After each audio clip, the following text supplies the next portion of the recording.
ఇక్కడ ఈ కళాశాలలో చదువుకుంటున్నటువంటి అనేక మంది విద్యార్థినులు సమావేశమై ఉన్నటువంటి సందర్భాన్ని పురస్కరించుకొని ఆధ్యాత్మిక ప్రవచనాలు చేయడం కన్నా భిన్నంగా ఒక్కసారి నన్ను నేను పరిచయం చేసుకుని మాట్లాడడం అనేటటువంటిది ఉదావహము అనిపించి ఒక రెండు విషయాలు మనవి చేసే ప్రయత్నం చేస్తాను.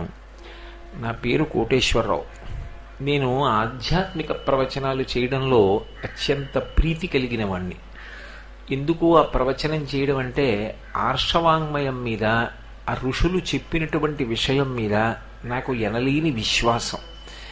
అవి సమాజ అభ్యుదయానికి, వ్యక్తులకు మనశ్శాంతిని ఇవ్వడంలో తిరుగులేనటువంటి ప్రామాణ్యము కలిగినటువంటి విశేషములు అని నేను ప్రగాఢంగా నమ్ముతాను.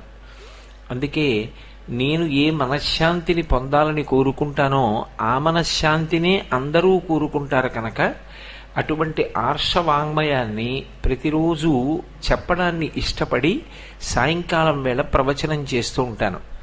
వృత్తిరీత్యా నేను సెంట్రల్ గవర్నమెంట్లో ఫుడ్ కార్పొరేషన్ ఆఫ్ ఇండియాలో వర్క్ చేస్తున్నాను. నాకు ఒక కొడుకు, ఒక కూతురు. నా కొడుకు కూడా సాఫ్ట్వేర్ ఇంజనీర్గా ఉన్నాడు, వాడు బీటెక్ చేశాడు. నా కోడలు కూడా సాఫ్ట్వేర్ ఇంజనీర్, ఆమె కూడా ఉద్యోగం చేస్తోంది. నా కూతురు కూడా సాఫ్ట్వేర్ ఇంజనీర్, కానీ ఆమె గృహిణిగా కర్తవ్య నిర్వహణ చేస్తోంది. నా అల్లుడు కూడా సాఫ్ట్వేర్ ఇంజనీర్. అతను ప్రస్తుతం వృత్తిరీత్యా అమెరికాలో ఉన్నాడు. నా సతీమణి కూడా ఉద్యోగం చేస్తోంది, ఆమె రాష్ట్ర ప్రభుత్వంలో పనిచేస్తోంది.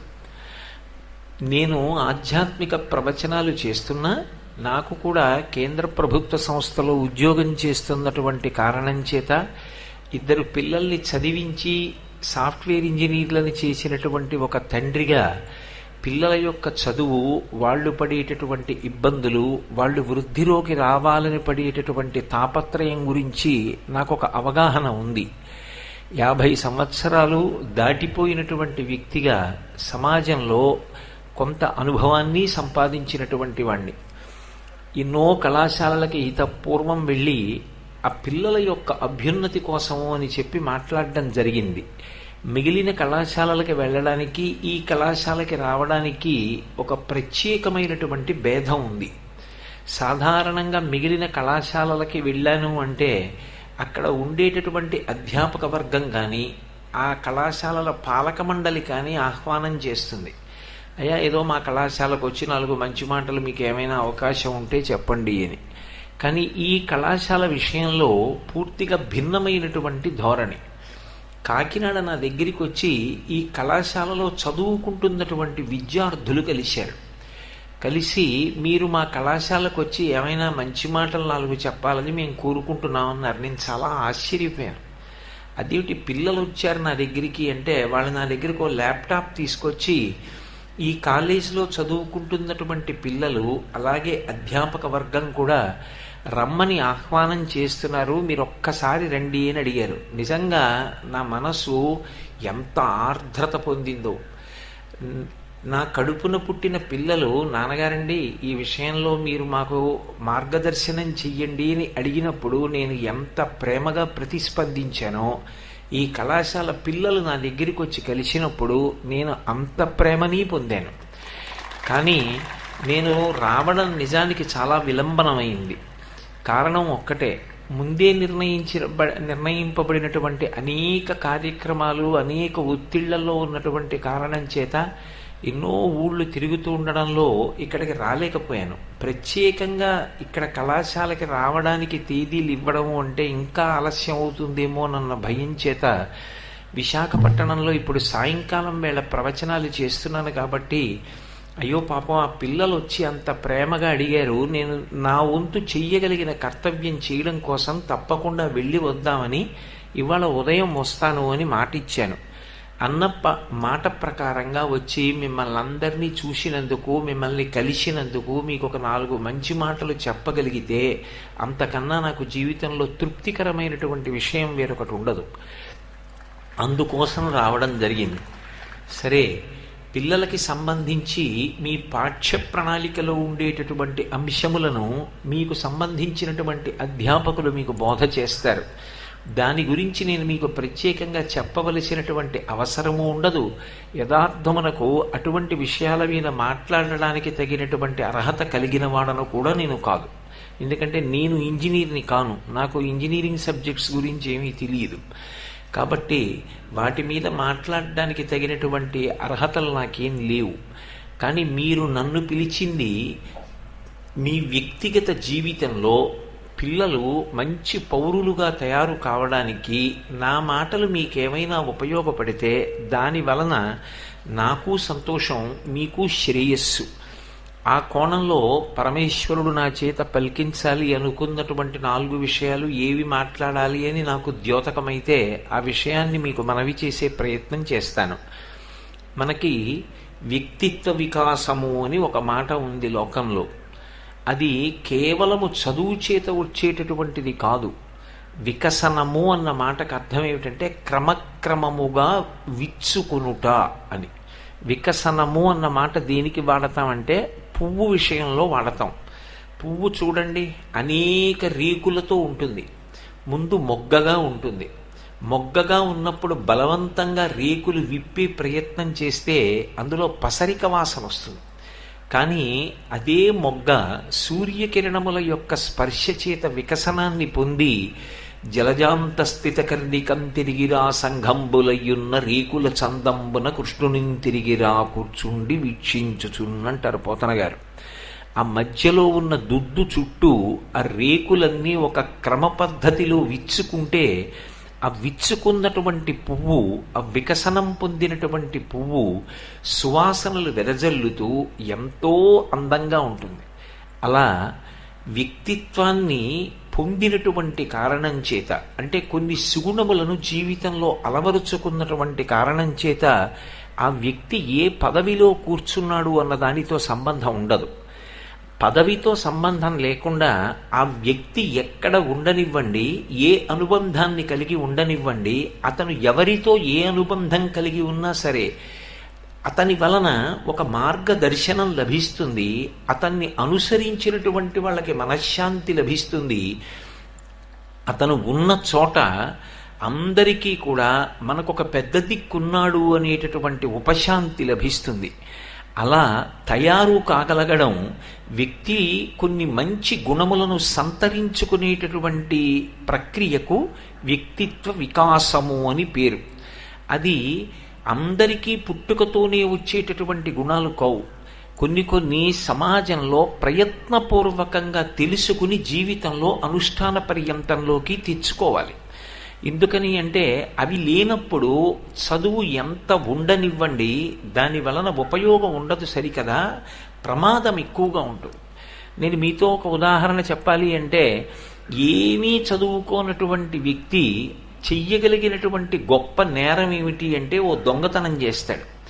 పల్లెపట్టుల్లో ఏమీ చదువుకోనటువంటి వాడు ఒకవేళ సమాజంలో ప్రవర్తించవలసినటువంటి గతి తప్పితే అతను చెయ్యగలిగినటువంటి పెద్ద నేరం ఏమిటి అంటే ఏ జేబు దొంగతనం చేస్తాడు, ఇంట్లో దొంగతనం చేస్తాడు.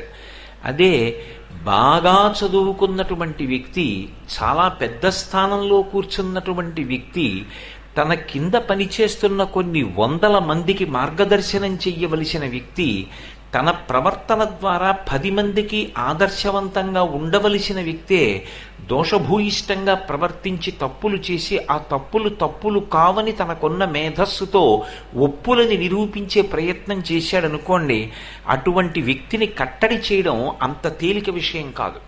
అతని దగ్గర పనిచేస్తున్న కొన్ని 100 మంది వేలెత్తి చూపించి నువ్వు ఇలా ప్రవర్తించకూడదని చెప్పడానికి సాహసించరు.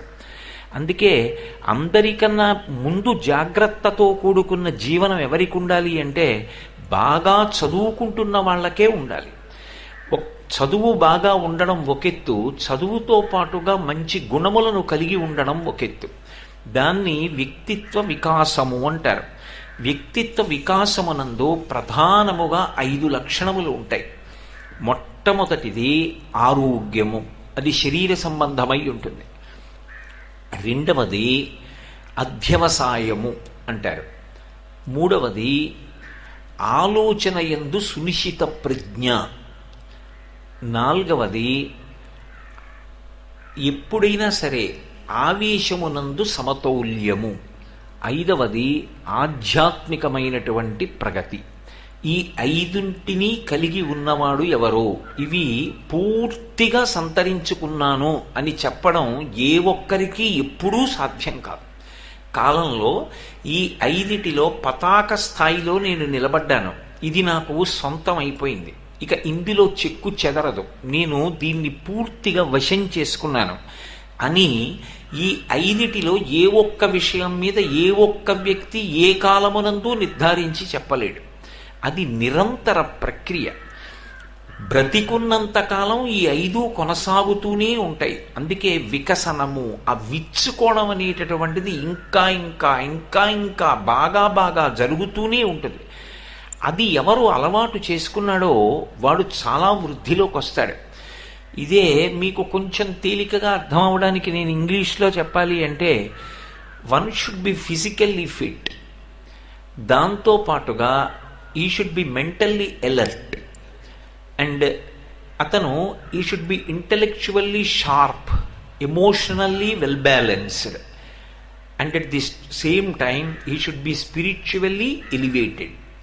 ఈ 5 ఫ్యాక్టర్స్ ఎవరి యందు బాగా నిలబడతాయో, ఈ 5 జీవిత పర్యంతము సాధనలో నడుస్తూనే ఉంటాయో, ఆ వ్యక్తి వ్యక్తిత్వ వికాసమును పొంది ఉన్నాడు అంటారు.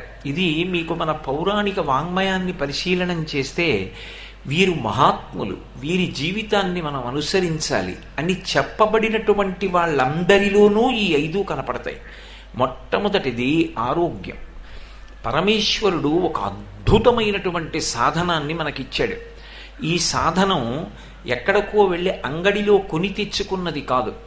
సృష్టిలో 84 లక్షల జీవరాశులున్నాయి. 84 లక్షల జీవరాశుల్లో అత్యంత అద్భుతమైనటువంటి శరీరం ఎవరిది అంటే మనుష్యునకు ఉన్నటువంటి శరీరం. ఎందుచేత అంటే మనకి 2 విశేషమైనటువంటి లక్షణాలు ఉన్నాయి. ఒకటి కంఠం, 2 బుద్ధి. కంఠం ఉన్నది కనుక ఆ కంఠంతో ఎంత కష్టంలో ఉన్నవాడినైనా సరే ఓదార్చచ్చు. ఏమీ తెలియని వాడికి కూడా మనకున్నటువంటి ప్రజ్ఞా విశేషాన్ని వాక్కు రూపంలో ఆవిష్కరించి అవతల వాడికి జ్ఞానం కలిగేలా ప్రవర్తించవచ్చు. మంచి మాట చేత ఎంత కష్టంలో ఉన్నవాడికి ఓదార్పు కలుగుతుంది. అందరికీ డబ్బే ఇవ్వనవసరం లేదు. ఒక మంచి మాట మాట్లాడగలిగితే ఆ మాట చచ్చిపోయేవాడిని కూడా బ్రతికిస్తుంది. మనిషిగా పుట్టినటువంటి వాడికి ఉండవలసిన మొట్టమొదటి లక్షణం ఏమి అంటే, వాక్కు చాలా సరళంగా ఉండాలి, వాక్కు మధురంగా ఉండాలి. అనుద్వేగకరం వాక్యం అంటాడు గీతాచార్యుడు. ఒక వ్యక్తి మాట్లాడుతున్న మాట నిష్కారణమై అనవసరమైనటువంటి ఉద్వేగాన్ని అవతల వారిలో కల్పించేది కాకూడదు. ఒకవేళ ఉద్వేగం కలిగితే అది మంచి వైపుకు కలగాలి తప్ప చెడు వైపుకి కలగకూడదు. ఒక మాట మాట్లాడితే అది పరమ మధురంగా ఉండి అవతల వారికి మనశ్శాంతినిచ్చేదై ఉండాలి, అవతల వారిని కాపాడేదై ఉండాలి. అంత గొప్ప కంఠం మనుష్య శరీరానికి ఉంది. 2వది బుద్ధి. ఆ బుద్ధి చేత మిగిలిన ప్రాణులన్నిటిలోనూ ఉన్నటువంటి గొప్ప గొప్ప విభూతులు ఏముంటాయో వాటిని మనవిగా వాడుకునేటటువంటి అదృష్టాన్ని భగవంతుడు మనకిచ్చాడు. మీరు చూడండి, చేప ఒక్కటే నీటిలో ఈత్తుంది, ఒక పక్షికి నీటిలో ఈదగలిగిన శక్తి ఉండదు. కానీ మనిషి బుద్ధి చేత నీటిలో చేపలా ఎలా ఈదాలో నేర్చుకుని ఈత్తాడు. మనిషికి సహజంగా సముద్రాన్ని దాటగలిగిన శక్తి లేదు. కానీ తన బుద్ధి చేత ఒక ఓడ కనిపెట్టి ఓడలో కూర్చుని సముద్రం దాటుతాడు. అది నిజానికి ఒక మొసలో తిమింగలమో చెయ్యాలి, కానీ మనిషి బుద్ధి చేత చెయ్యగలుగుతున్నాడు. భగవంతుడు నిజానికి ఆకాశంలో ఎగరగలిగిన శక్తినిచ్చింది ఒక్క పక్షికి ఇచ్చాడు. కానీ మనుష్యుడు తనకున్న బుద్ధి చేత విమానాన్ని కనిపెట్టి ఆకాశంలో ప్రయాణం చేసి అత్యంత వేగంగా లక్ష్యాన్ని చేరుకుంటున్నాడు. నృత్యం చెయ్యగలిగినటువంటి శక్తి భగవంతుడు సహజంగా నెమలికి ఇచ్చాడు. అది కూడా వేసవికాలం వెళ్ళి మొట్టమొదట వర్షపు చినుకు పడగానే మగనెమలి సంతోషించి నర్తనం చేస్తుంది. కానీ నెమలి చేస్తున్న నృత్యాన్ని చూసి గంధర్వులు చేసేటటువంటి నృత్యాన్ని చూసి భరతముని గంధర్వ శాస్త్రాన్ని రచిస్తే నాట్యం చెయ్యగలిగినటువంటి ప్రజ్ఞ మనిషి పొందాడు. ఒక పాట పాడగలిగినటువంటి ప్రజ్ఞ కోయిలని చూసి నేర్చుకున్నాడు. మనిషి మిగిలిన ప్రాణుల్లో ఉన్నటువంటి గొప్ప గొప్ప విశేషాలు ఏముంటాయో వాటిని తాను తెలుసుకుని అనుష్ఠించి నేర్చుకుని ప్రదర్శించగలిగిన శక్తి పొందాడు. అంత గొప్ప ప్రజ్ఞ కలిగినది ఈ శరీరం. కానీ ఈ శరీరానికి ఒక లక్షణం ఉంటుంది. ఈ శరీరాన్ని మనుష్యుడు పోషించుకోవాలి. దీన్ని సరిగ్గా పోషించలేదనుకోండి, ఇది అనారోగ్యము చేత నశించిపోతుంది. దీన్ని నిరంతరం ఆరోగ్యంతో నిలబెట్టాలి. దీన్ని ఆరోగ్యంగా నిలబెట్టుకోవాలి అంటే మనకిచ్చినటువంటి శరీరం ఎంత గొప్పదో ముందు తెలుసుకుని ఉండాలి. మహాత్మా గాంధీ గారు తన జీవిత చరిత్ర వ్రాసుకుని తన దేశంలో పుట్టిన పిల్లలు ఎవ్వరూ కూడా అటువంటి ఇబ్బంది పడకూడదని ఒక విషయం స్పష్టంగా రాశారు. నేను చిన్నతనంలో ఆటలు ఆడేవాణ్ణి కాదు. అనేక కారణాల చేత అందరూ పిల్లలు ఆడుకునే సమయంలో ఆటలు మానేసి వెళ్ళిపోయేవాణ్ణి. అలా మానేసిన కారణం చేత నా శరీరం ఆరోగ్యవంతంగా తయారు కాలేదు. తరచుగా వ్యాధులకు గురైపోతూ ఉంటుంది. రోగ నిరోధక శక్తి తక్కువ. నేను చిన్నతనంలో ఆడకపోవడం ఎంత తప్పు చేశానో తెలుసుకున్నాను. అందుకే పిల్లలందరికీ నేను చెప్పేటటువంటి సలహా ఆటలు ఆడండి అని చెప్తాను అని వ్రాసుకున్నారు. అది ఏ వయస్సు కానివ్వండి, ఆ వయస్సుకి తగినటువంటి వ్యాయామం ఉండాలి. ప్రతి శరీరాన్ని కాపాడుకోవడానికి అది బరువు అన్న మాట రాకూడదు. మీ వయస్సులో మీరు క్రీడాచమే మోదశ్చమే జాతంచమే జనిష్యమానంచమే అంటుంది యజుర్వేదం. ఆటలు ఆడుకోవడం అనేటటువంటిది శరీరానికి ఉల్లాసాన్ని ఇస్తుంది. ఆటలు ఆడుకునేటప్పుడు గట్టిగా అరుస్తారు. అంత దూరంలో ఉన్నవాడిని పిలుస్తారు, అవుట్ అంటారు, నాట్ అవుట్ అంటారు. అంత గట్టిగా అరిచి మాట్లాడడంలో స్వరపేటిక బలాన్ని సంతరించుకుంటుంది. ఏదో ఒక్క గంట సేపు మాట్లాడమంటే మధ్యలో 50 మాటలు మంచినీళ్లు తాగవలసిన అవసరం ఉండదు. 2 గంటలు మాట్లాడినా సరే స్వరపేటిక ఆ ఉరిపిడిని తట్టుకుని నిలబడగలిగినటువంటి ప్రజ్ఞ సాధిస్తుంది. దానికి చిన్నతనంలో సంతోషంగా ఆటలాడడం కారణం. చిన్నతనంలో ఎంత బాగా ఆడుకున్నాడో అంత దృఢమైనటువంటి శరీరము లభిస్తుంది.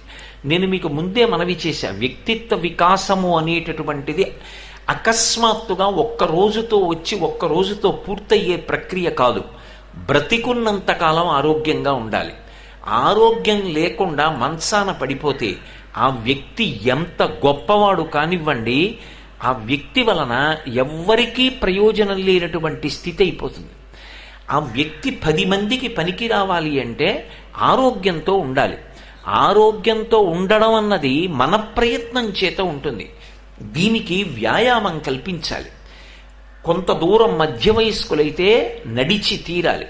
ఇంకా పెద్దవారైతే ఏదో ఆ శరీరం తట్టుకోగలిగినటువంటి స్వల్పమైన వ్యాయామం చెయ్యాలి. ఆహారం తీసుకునేటప్పుడు అత్యంత జాగ్రత్తతో కూడుకున్న ఆహారాన్ని తీసుకోవాలి. ఏది పడితే అది, ఎక్కడ పడితే అక్కడ తినడం అనేటటువంటిది అలవాటు చేసుకోకూడదు. మా చిన్నతనంలో అమ్మ పెట్టినటువంటి సద్దెన్నం తినడం వినా, అసలు చిన్నతనంలో మేము పలహారం అనేటటువంటిది నాకు తెలిసి నేను ఉద్యోగంలో చేరిన తరువాత పలహారం చేయడం అన్నది అలవాటు చేసుకున్నాను. అప్పటి వరకు నాకు చిన్నతనంలో పలహారం చేయడం అనేటటువంటి మాట తెలియదు. అది నా గొప్పగా చెప్పట్లేదు. ఇప్పటికీ వెంకటేశ్వర స్వామి వారు ఉదయం వేళ తీసుకునే ప్రసాదం ఏమిటో తెలుసా? మాత్రా ప్రసాదము అంటారు. మాత్రా కాదు, నిజానికి దాని పేరు మాతృప్రసాదము. ఆ వంటశాలలో ఉండేటటువంటి ప్రధానమైన వంటవాడు ఉంటాడు. ఆయన ఒకళ్ళమాత దగ్గర తయారు చేస్తారు. ఆవిడ ఎప్పుడు వంటింట్లోకి చూస్తూ ఉంటుంది. ఒకళ్ళమాట ఎదురుగుండా ఉన్న గోడకి కన్నం ఉంటుంది. ఆ వంటశాలలో పెరుగన్నం తయారు చేసి ఓడు అంటారు. ఒక కొత్త కుండ బద్దలగొట్టి ఆ కుండ పెంకులో పెరుగన్నం పెట్టి ఆ పెరుగన్నం ఉన్నటువంటి కుండ పెంకు ఒక్కటే కులశేఖరాల వారు పడి దాటి లోపలికి తీసుకెడతారు. మిగిలినవి ఎన్ని ప్రసాదాలు చేసినా గంగాళంతో ప్రధాన గడపకి యువతలే ఉంటాయి, లోపలికి వెళ్ళవు.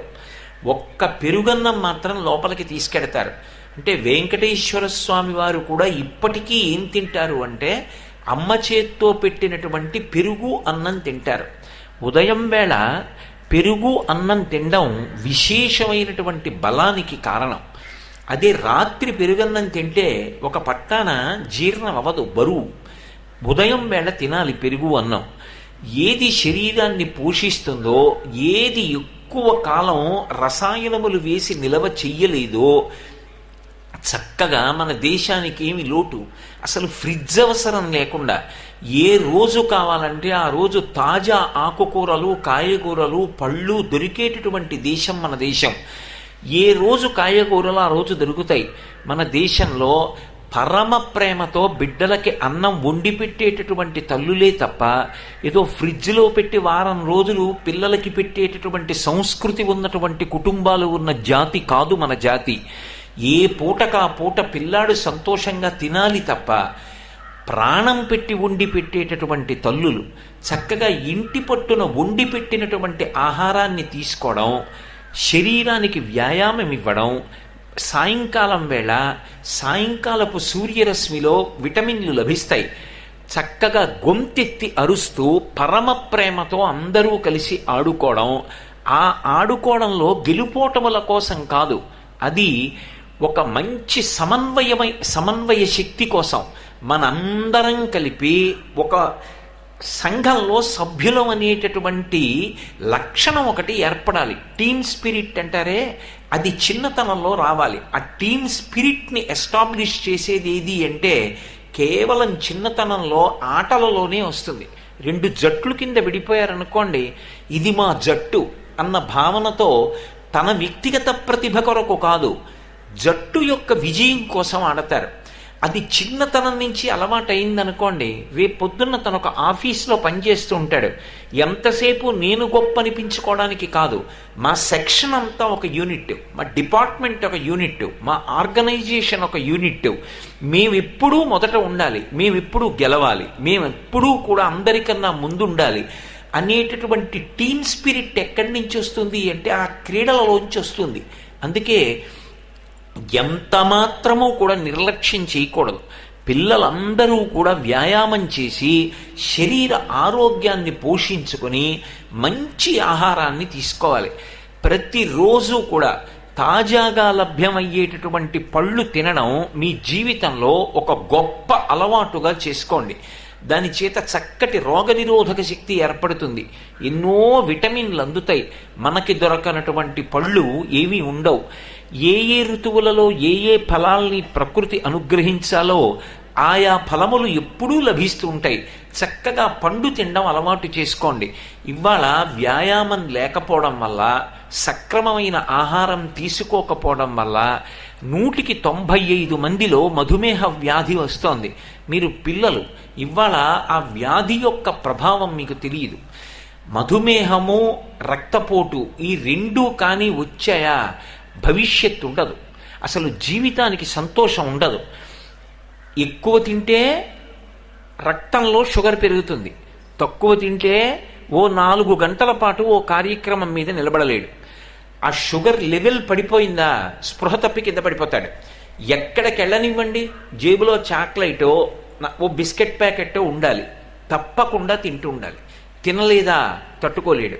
తిన్నాడా ఏ కన్ను దెబ్బతింటుందో, మూత్రపిండాలు దెబ్బతింటాయో తెలియదు.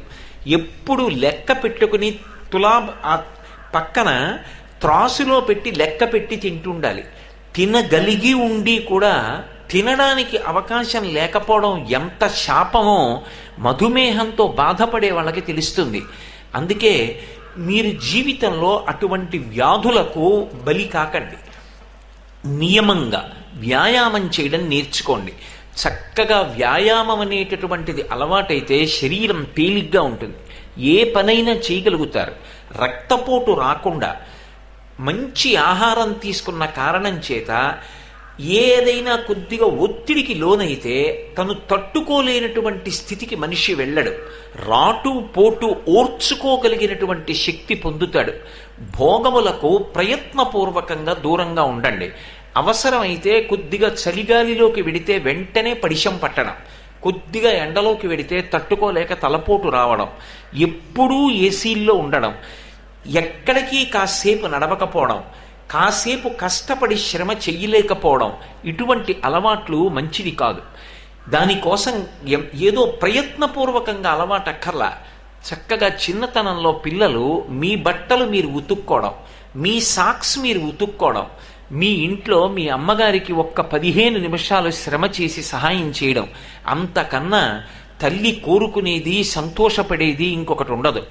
ఎంత పదవిలోకి వెళ్ళనివ్వండి, అమ్మ దగ్గరికి వచ్చి అమ్మా అని అమ్మకి సాయం చేసే పిల్లవాడిని చూసుకుని అమ్మ పొంగిపోతుంది. అమ్మ రుణం జీవితంలో తీర్చుకోలేం. మనకి ప్రధానమంత్రిగా ఉన్నటువంటి నరేంద్ర మోడీ గారు కూడా ఈ మధ్య కాలంలోనే పిల్లలను ఉద్దేశించి ప్రసంగిస్తూ ఒక మాట అన్నారు. ఒక్క గంట సేపైనా శరీరానికి చెమట పట్టడం అలవాటు చేసుకోండి అన్నారు. ఎంత గంభీరమైన మాట! అసలు శరీరానికి చెమట పట్టకుండా ఏసీ కారులో వెళ్ళడం, దిగడం, ఏసీ ఛాంబర్లోకి వెళ్ళడం, ఉండడం, ఏసీ కారు ఎక్కడం, సెంట్రల్ ఏసీ ఇంట్లో ఉండడం, కించిత్ ఎండలోకి వెడితే తట్టుకోలేకపోవడం, ఎంత పెద్ద అధికార పదవిలో ఉండనివ్వండి, ఆ వ్యక్తి జీవితానికి మంచిది కాదు. అతను ఎందుకు పనికిరాని వాడు అయిపోతాడు. సచిన్ టెండూల్కర్కి అంత ఐశ్వర్యం ఉన్నా, ఎంత ఎండలోనైనా సరే, రోహిణీ కార్తీలోనైనా సరే, అతను క్రికెట్ ఫీల్డ్లోకి వస్తే ఆ క్రికెట్ ఫీల్డ్లో అన్ని గంటల సేపు నిలబడి ఫీల్డింగ్ చేయగలిగాడు అంటే 40 సంవత్సరముల పైచిలుకు వయసు వచ్చే వరకు కళ్ళజోడు పెట్టుకోకుండా అంత దేహదారుఢ్యంతో, అంత వ్యాయామంతో తను తట్టుకోగలిగాడు అంటే అన్ని కీర్తి ప్రతిష్టలున్నా, అంత ఐశ్వర్యమున్నా, ఎంత వ్యాయామం చేశాడో, వ్యక్తిగతంగా ఎంత క్రమశిక్షణ ఉన్నవాడో తెలుసుకునే ప్రయత్నం చేయండి. ఈ మధ్య కాలంలోనే సచిన్ టెండూల్కర్ ఆటోబయోగ్రఫీ వచ్చింది, మీరు చదవండి. అతను చిన్నతనంలో పడినటువంటి కష్టాలు చదివితే ఒక్క వ్యక్తి జీవితంలో వృద్ధిలోకి రావడానికి ఇంత కష్టపడతాడా అనిపిస్తుంది. అంత కష్టపడ్డాడు. అందుకే రాటు పోటు ఓర్చుకున్నాడు. ఇవాళ ప్రపంచం అంతటి చేత కూడా కీర్తింపబడగలిగినటువంటి స్థితికి ఎదిగాడు. అందుకే మొట్టమొదట వ్యక్తిత్వ వికసనమునందు మనిషి తెలుసుకోవలసింది ఏది అంటే భగవంతుడిచ్చినటువంటి ఈ శరీరము యొక్క విలువ తెలుసుకోవాలి. తెలుసుకుని దీన్ని నిరంతరము జాగ్రత్తగా నిలబెట్టుకోవాలి. ఇందులో నేను సాధించగలిగింది సాధించేశానన్న మాట ఎప్పటికీ ఉండదు. నేను ఇవాళ ఆరోగ్యంగా ఉన్నాననుకోండి అంటే దాని ఉద్దేశ్యం నేను ఎప్పటికీ ఆరోగ్యంగా ఉంటానని కాదు. ఇవాళ ఆరోగ్యంగా ఉన్నాను అని ఇవాళ నేను తినకూడని పదార్థం ఒకటి తిన్నాననుకోండి, ఒక్క గంట పోయేటప్పటికే నా ఆరోగ్యంలో తేడా వచ్చేస్తుంది. నేను ఎంతో పెద్ద కార్యక్రమాన్ని నిర్వర్తించవలసి ఉంది రాబో 5-6 రోజుల్లో. 5-6 రోజులేమి, కొన్ని నెలల పాటు ఎన్నో కార్యక్రమాలు చెయ్యవలసి ఉన్నాయి. ఈ కార్యక్రమాలన్నీ నేను చెయ్యవలసినవి, నేను మాట ఇచ్చినవి చెయ్యడం ఎప్పుడు సాధ్యం అవుతుంది? ఈ శరీరం సహకరిస్తే. ఈ శరీరం సహకరించాలి అంటే దాన్ని ఆరోగ్యంగా నిలబెట్టుకుంటే కదా. అది కొన్ని నెలలు అయ్యాక కార్యక్రమాలు అయిపోయాయి అంటే పూర్తి అయిపోతాయా? మళ్ళీ ఆ తర్వాత మళ్ళీ కొన్ని నెలల కార్యక్రమాలు ఏర్పాటు అయిపోతాయి. ఖాళీగా ఉండనుగా అన్ని నెలల కార్యక్రమాలు వస్తాయి. ఇవి ఎప్పటి వరకు ఉంటాయి? నా ఆఖరి ఊపిరి వరకు ఉంటాయి. అంటే నా ఆఖరి ఊపిరి వరకు నేను సమాజానికి మంచి చెయ్యాలి అంటే ఇది సక్రమంగా ఉంటే కదా. ఇది మనసాన పడిపోయింది అనుకోండి, నాకు చెయ్యగలిగిన శక్తి లోపల ఉన్నా, ఆర్తి ఉన్నా దేని పెట్టి చేయను. ఇది సక్రమంగా ఉండాలి. రేపు మీరు వృద్ధిలోకి వచ్చి ఒక గొప్ప అధికారి సమాజానికి సేవ చెయ్యాలన్నా, మీ తల్లిదండ్రులు సంతోషించాలన్నా, మీకు పాఠం చెప్పిన అధ్యాపకులు సంతోషించాలన్నా శరీరము ఆరోగ్యంగా లేకుండా ఎలా సాధ్యం? అది ఒక్క రోజుతో జరిగేది కాదు. భగవంతుడు ఒకవేళ వరంగా ఆరోగ్యాన్ని ఇచ్చినా అది చక్కటి ఆరోగ్యం తీసుకుని వ్యాయామంతో నిలబెట్టుకోవడం చేతకానటువంటి వ్యక్తి భగవంతుడు ఇచ్చిన ఆరోగ్యాన్ని కూడా పాడు చేసుకుంటాడు. దయచేసి నేను పరమ ఆర్తితో మీకు ఒక మేనమావ చెప్పినంత ప్రేమగా చెప్పిన మాటని జ్ఞాపకం పెట్టుకోండి. శరీరాన్ని జాగ్రత్తగా ఆహారము చేత, మంచి ఆహారము చేత పోషించి దీన్ని వ్యాయామము చేత రక్షించుకోండి. పిల్లలు దురలవాట్లకి ఎన్నడూ పొరపాటున కూడా లోను కాకండి. భగవంతుడిచ్చినటువంటి కొన్ని కొన్ని అవయవాలు ఎంత గొప్పవో అవి లేని వాళ్ళని చూస్తే అర్థమవుతుంది. ఊపిరితిత్తులు మనకి లోపల పెట్టాడు, మూత్రపిండాలు లోపల పెట్టాడు, కానీ అవి ఉన్నాయని కానీ వాటి విలువ కానీ మనకి తెలియదు.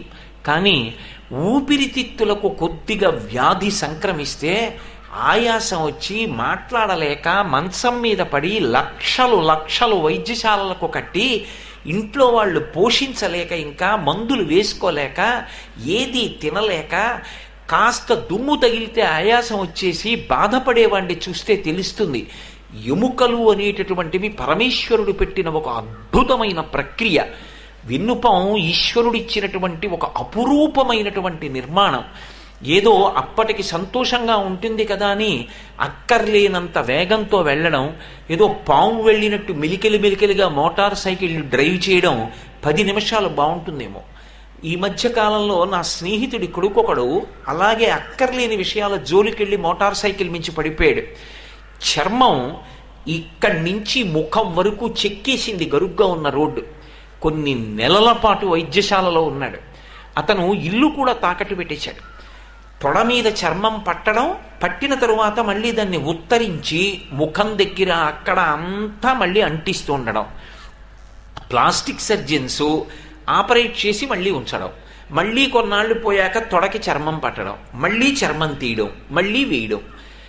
ఎన్ని నెలలు పట్టిందో. ఈలోగా అతనితో చదువుకుంటున్న వాళ్ళందరూ ఇంజనీరింగ్ పూర్తి చేసి క్యాంపస్ సెలక్షన్స్లో ఇంజనీర్స్గా వెళ్ళిపోయారు.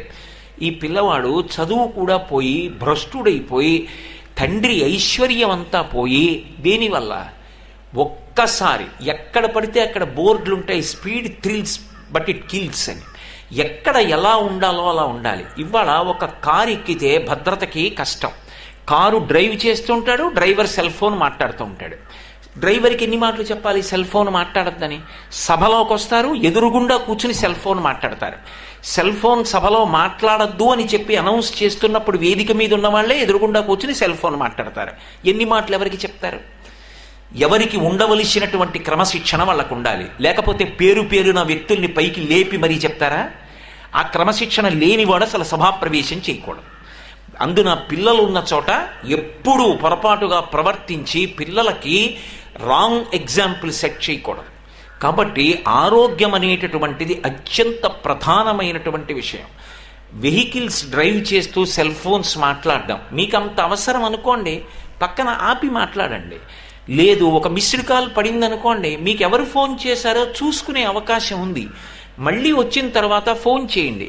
అంతేకాని మోటార్ సైకిల్ మీద వెడుతూ ఎందుకు భుజాన్ దగ్గర పెట్టి సెల్ ఫోన్స్ మాట్లాడతారు? ఒక్కసారి స్పైనల్ కార్డ్లో ఒక్క పూస తప్పుకుంటే ఆ వ్యక్తి జీవితాంతం పడేటటువంటి బాధ ఇక అలా ఇలా ఉండదు, నరకమైపోతుంది జీవితం.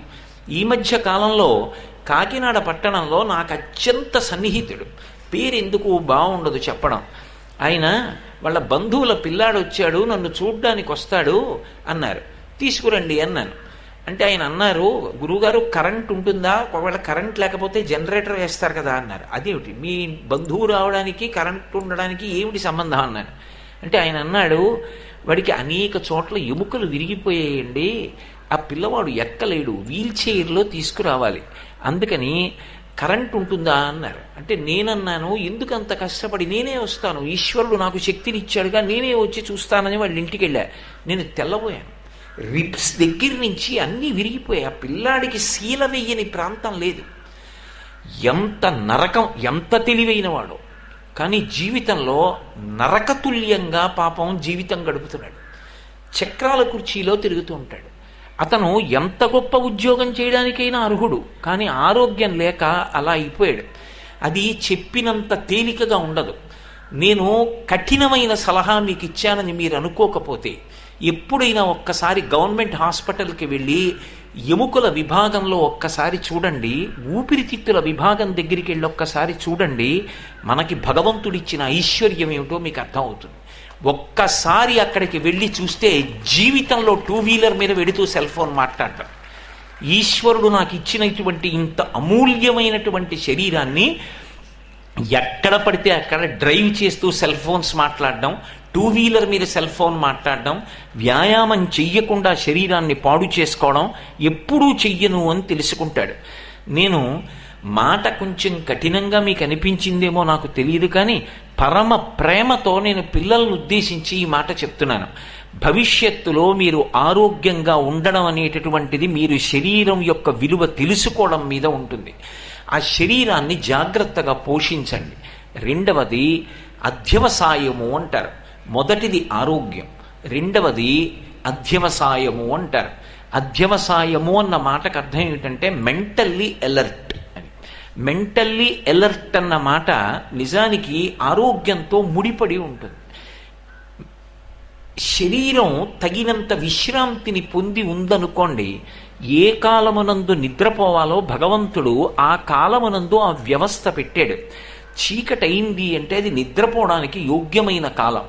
బయట ఎక్కడా కూడా అసలు ఏవేవో ధ్వనులు వినపడి నిద్రపోవడానికి ఇబ్బంది కలిగేటట్టుగా ఉండదు. పగటిపూట కష్టపడి పని చెయ్యాలి, రాత్రిపూట చక్కగా కావలసినంత విశ్రాంతి తీసుకోవాలి. మీరు ఎక్కడికి ఎందుకు వెడుతున్నారు అన్న విషయంలో మీకు ఎప్పుడూ స్పష్టత ఉండాలి. దాన్ని మెంటల్లీ అలర్ట్ అంటారు. తప్ప ఒకదాని కొరకు వెడుతూ మనస్సులో ఇంకొక భావనతో వెళ్ళకూడదు. నేను ఈ సభలోకి వచ్చాననుకోండి, నేను దేనికి వెడుతున్నాను ఈ సభకి, నేను ఎవరిని ఉద్దేశించి మాట్లాడుతున్నాను, నేను ఆధ్యాత్మిక ప్రసంగం చేయడానికి రాలేదు, నేను రామాయణ భారత భాగవతాలో లేకపోతే శివుని అష్టమూర్తి తత్వమో ఇక్కడ చెప్పడానికి రాలేదు. నేను పిల్లల్ని ఉద్దేశించి మాట్లాడడానికి వచ్చాను. నేను మాట్లాడే ప్రతి మాట పిల్లలకి పనికొచ్చే మాట మాట్లాడుతున్నానా, అది నేను నిరంతరం పరిశీలించుకుంటూ ఉండాలి. అది మెంటల్లీ అలర్ట్గా ఉన్నాడా అన్నది తెలుస్తుంది. స్పష్టత. నేను పెద్దల దగ్గరికి వెళుతున్నాను అనుకోండి, అయ్యా ఈ పని చెయ్యమంటారా వద్దా, నాకు అనుమానంగా ఉంది, ఇది చేస్తే మంచిదా చేయకపోతే మంచిదా అని మా నాన్నగారిని అడగబోతున్నాను అనుకోండి, ముందు నా మనసులో స్పష్టత ఉండాలి. నేను పక్షపాతంతో ముందే ఒక నిర్ణయం చేసేసుకుని మా నాన్నగారిని ఒప్పించే ప్రయత్నం చేయకూడదు. మా నాన్నగారు విజ్ఞులు, అనుభవశాలి, వారికి తెలుసు. నేను నాన్నగారు ఇలా చేయమంటారా అలా చేయమంటారా అని అడుగుతాను. ఒక్క మాట, నాన్నగారు ఇది వద్దు నాన్న ఇలా చెయ్యి అంటే నేను అది చేసేస్తాను. తప్ప నాన్నగారి దగ్గరికి వెళ్ళేది ఎందుకు అంటే అడిగినట్టుగా ఉండి, కానీ మనసులో నిశ్చయం చేసేసుకుని నాన్నగారు అది ఒప్పుకునేటట్టు ఆయన మీద ఒత్తిడి చేయడానికి నేను వెళ్ళకూడదు. ఆయనకి తెలీదా నేను ఎందుకు వచ్చానో? నేను అడగడానికి రాలేదు, నేను అనుకున్నది సాధించుకోవడానికి వచ్చాను. అది ఎంత పొరపాటు జీవితం. అలా ఉండకూడదు. ఏది చేస్తూ ఉండండి, స్పష్టత ఉండాలి. ఒక సభలోకి వెడితే మనం అందరం వెళ్ళి ఆయన్ని పిలిచాం, ఆయన ఏం చెప్తున్నారు దాన్ని మనం జాగ్రత్తగా గుర్తు పెట్టుకుంటామా? ఈ విషయాలు మనం ఎన్ని జీవితంలో అనుష్ఠానంలోకి తెచ్చుకోగలం, ఎన్ని మనం ఫాలో కాగలం? ఇందులో మనం ఫాలో అవడానికి పెద్ద కష్టమైన విషయం ఏముంది? ఆయన ప్రతిరోజు వ్యాయామం చేయండి అని చెప్పారు. ప్రతిరోజు వ్యాయామం చెయ్యండి అని ఆయన చెప్పిన మాట దోషభూయిష్టమా, మంచి సలహాయా? మంచి విషయం అని మీరు నమ్మారనుకోండి, ఖచ్చితంగా పాటించడానికి మీరు సిద్ధపడగలిగి ఉండాలి. మీ మనస్సు అందుకు సిద్ధపడలేదనుకోండి, ఈ ఉపన్యాసం విని కూడా రేపు మీరు ఒక్క అరగంట నడవడం కానీ, 10 నిమిషాలు పరిగెత్తడం కానీ, 4 బస్కీలు తీయడం కానీ సిద్ధపడలేదనుకోండి, అప్పుడు ఎన్ని విన్నాది ఎలా ఉంటుంది అంటే వినోద ప్రక్రియ కిందకు వస్తుంది. ఒక నృత్యం చూడడానికి ఒక వ్యక్తి వెళ్ళాడనుకోండి, ఆ నృత్యం చూసిన వాడు నృత్యం చెయ్యడు. శోభానాయుడు గారి నృత్యం చూడడానికి వెళ్ళాను అనుకోండి, ఆవిడ నటరాజానుగ్రహం పొందిన వ్యక్తి. ఆవిడ పద్మావతి కళ్యాణం చేస్తే అబ్బా ఎంత బాగా చేశారో అంటాం. అంతేకాని ఆవిడ ఎలా చేశారో అలా చేసి చూపించే ప్రయత్నం చెయ్యం, సాధ్యం కాదు. అది సంతోషం పొందడానికి. మంచి విషయాలు వినడం ఎందుకు అంటే అవి జీవితంలో పాటించడానికి వాడుకోవాలి. అంతేకాని అవి చాలా బాగా చెప్పారండి అని ఆయనకి కితాబు ఇవ్వడానికి కాదు. అవి మనకి ఉపయోగపడతాయా, అవి మనం ఉపయోగపడడానికి వాడుకుంటే అప్పుడు ఆయన చెప్పిన దానికి, ఆయన ఆర్తికి ఫలితం లభిస్తుంది. అది స్పష్టత. జీవితంలో one should be mentally alert. అది అలవాటైతే మీరు ఎక్కడికి వెళ్ళండి, ఏ కార్యం మీద ఉన్నారు, పక్షపాత బుద్ధి మీ యందు అంకురించదు. మీరు ఎక్కడికి వెళ్ళండి, ఈ కార్యం చేయడానికి వచ్చాను, నా జీవితం దేనికి, ఈ పని చేద్దాం అనుకున్నాను, నేను ఆ పనికి భుజం కలిపి చేస్తానంతే. నేను ఆడుకోవడానికి వెళ్ళాను, ఆడుకుంటాను. నేను పూజ చేసుకోవడానికి వెళ్ళాను అనుకోండి, పూజ చెయ్యాలంతే. భగవంతుని యందు దృష్టి పెట్టాలి తప్ప పూజ గదిలోకి వెళ్ళి ఆఫీస్ గురించి ఆలోచించడం, ఆఫీస్కి వెళ్ళి ఇవాళ సరిగ్గా పూజ చేయలేదని అడవడం, భార్య దగ్గరికి వెళ్ళి ఏదో ఒక విషయంలో తొందర పెట్టి కఠినంగా మాట్లాడడం, అక్కడి నుంచి బయటికి వెళ్ళిపోయి అనవసరంగా దాన్ని దెబ్బలాడనేమో, పాపం బాధపడిందేమో, అలా నా వెంట కష్ట సుఖాల్లో ఉన్న మనిషి మళ్ళీ ఇంటికి వెళ్ళి బతిమాలితే చులకనైపోతానేమో, అన్నీ అయోమయమే జీవితంలో. ఏ ఒక్క విషయంలో స్పష్టత ఉండదు. సినిమాకి ఎడతాడు, సినిమాకి వెళ్ళిన వాడు దేనికి వెళ్ళాడు? వినోదం అనుభవించడానికి వెళ్ళాడు. సినిమాలో చెప్పిన విషయాన్ని జీవితంలో ఆదర్శంగా తీసుకోమని ఎవడు చెప్పాడు? సినిమా ఎప్పుడైపోతుంది? వాడు అనుకున్న అమ్మాయిని పెళ్లి చేసుకుంటే అయిపోయింది. నువ్వు అలా చేసుకుంటే, పెళ్లి చేసుకుంటే జీవితం అయిపోతుంది, అక్కడ మొదలవుతుంది జీవితం నీది. సినిమా చూసి జీవితంలోకి తెచ్చుకోవడం ఏమిటి? సినిమాని ఎక్కడి వరకు చూడాలో అక్కడ వరకు చూడాలి, సంతోషించడానికి అంతే. సినిమాలో ప్రేయసీ ప్రియులు ఇద్దరు కలిసి పార్కులో పాట పడతారు. అలా పాట పాడుకుంటూ నృత్యం చేస్తున్న ప్రేయసీ ప్రియుల్ని నేను ఎక్కడా చూడలేదు నిజ జీవితంలో. అలా ఉండదు. సినిమాలో చూపించినవన్నీ నిజంగా ఉంటాయా? సినిమాలో 100 మందిని కొట్టినవాడు బయటకు వస్తే చీపురు పుల్ల తగిలితే కింద పడిపోతాడు. అవన్నీ నిజాలు కావు, అవి నటనలు. ఆయన నిజ జీవితంలో కోటీశ్వరుడు. భారతదేశంలో బయటికి వస్తే వెంట పడతారని సింగపూర్ వెళ్ళి మార్కెటింగ్ చేసుకుంటాడు. ఆయన నువ్వు ఆదర్శం ఏమిటి జీవితంలో? వినోదానికి వినోదం వరకు తీసుకో. స్పష్టత జీవితంలో ఏది చేస్తున్నా, ఇది నేను ఎందుకు చేస్తున్నాను, నేను రేపు తెల్లవారుజామున 5 గంటలకి లేస్తాను అని మీరు అన్నారనుకోండి, అలారం దాని పేరు. అలారం అంటే నువ్వు లేవకపోతే ప్రమాదంలో కెడతావు. అది హెచ్చరిక, అది గంట కాదు. 5 గంటలకు అది మోగింది. నోరు లేని యంత్రం 5 గంటలకు మోగమంటే మోగింది. నువ్వు నొక్కేసి మళ్ళీ పడుకుంటానంటే పొందవలసింది పోవట్లా? స్పష్టత. ఆ అలారం నేనే పెట్టాను 5 గంటలకి లేస్తానని, 5 గంటలకి మోగింది, ఇంకొక 10 నిమిషాలు ఆగి లేకపోయి అని మళ్ళీ పడుకోవడం ఏమిటి? ఆవిడే పడుకుంటే కొంప ములిగిపోదు? సుప్రభాతం టికెట్ అయిపోతుంది అక్కడ. ఆపుతారా వీడు రాలేదని? అయిపోతుంది సుప్రభాతం. ఈ కొనుక్కున్న టికెట్ ఏమైపోతుంది? మళ్ళీ దొరుకుతుందా? 5 ఏళ్ల వరకు దొరకదు. ఏది ఎప్పుడు చేద్దాం అనుకుంటున్నావో అది అప్పుడు చెయ్యాలి. నిద్రపోవడానికి వెళ్ళావు, ప్రశాంతంగా అన్ని ఆలోచనలు కట్టి పెట్టి మూట కట్టి పక్కన బారేసి మళ్ళీ రేపు నిద్ర లేచిన తర్వాత ఈ విషయం ఏం చెయ్యాలన్నది నేను ఆలోచన చేస్తాను. నాకు అందలేదు, పెద్దల దగ్గరికి వెళ్ళి అడుగుతాను. ఏ పని చేస్తున్నా ఈ పని నేను చేస్తానని ఒప్పుకుని వచ్చాను, ఈ పని చేయడానికి నేను సిద్ధంగా ఉంటానని నమ్ముతారు, కాబట్టి నేను ఈ పని చెయ్యాలి. అంతేకాని మళ్ళీ అక్కడ రాగద్వేషాలు, పక్షపాతాలు, ఒకసారి చెయ్యడం, ఓసారి చేయకపోవడం, ఓసారి ఒకలా చేయడం, ఓసారి ఇంకోలా చేయడం, అలా ఉండకూడదు. స్కూల్లోకి వెళ్ళావు, పాఠం వినడం ఒకటే ప్రయోజనం. ఆడుకోవడానికి వెళ్ళావు, ఆడుకోవడమే ప్రయోజనం. పూజ చేయడానికి వెళ్ళావు, పూజ చేయడమే ప్రయోజనం.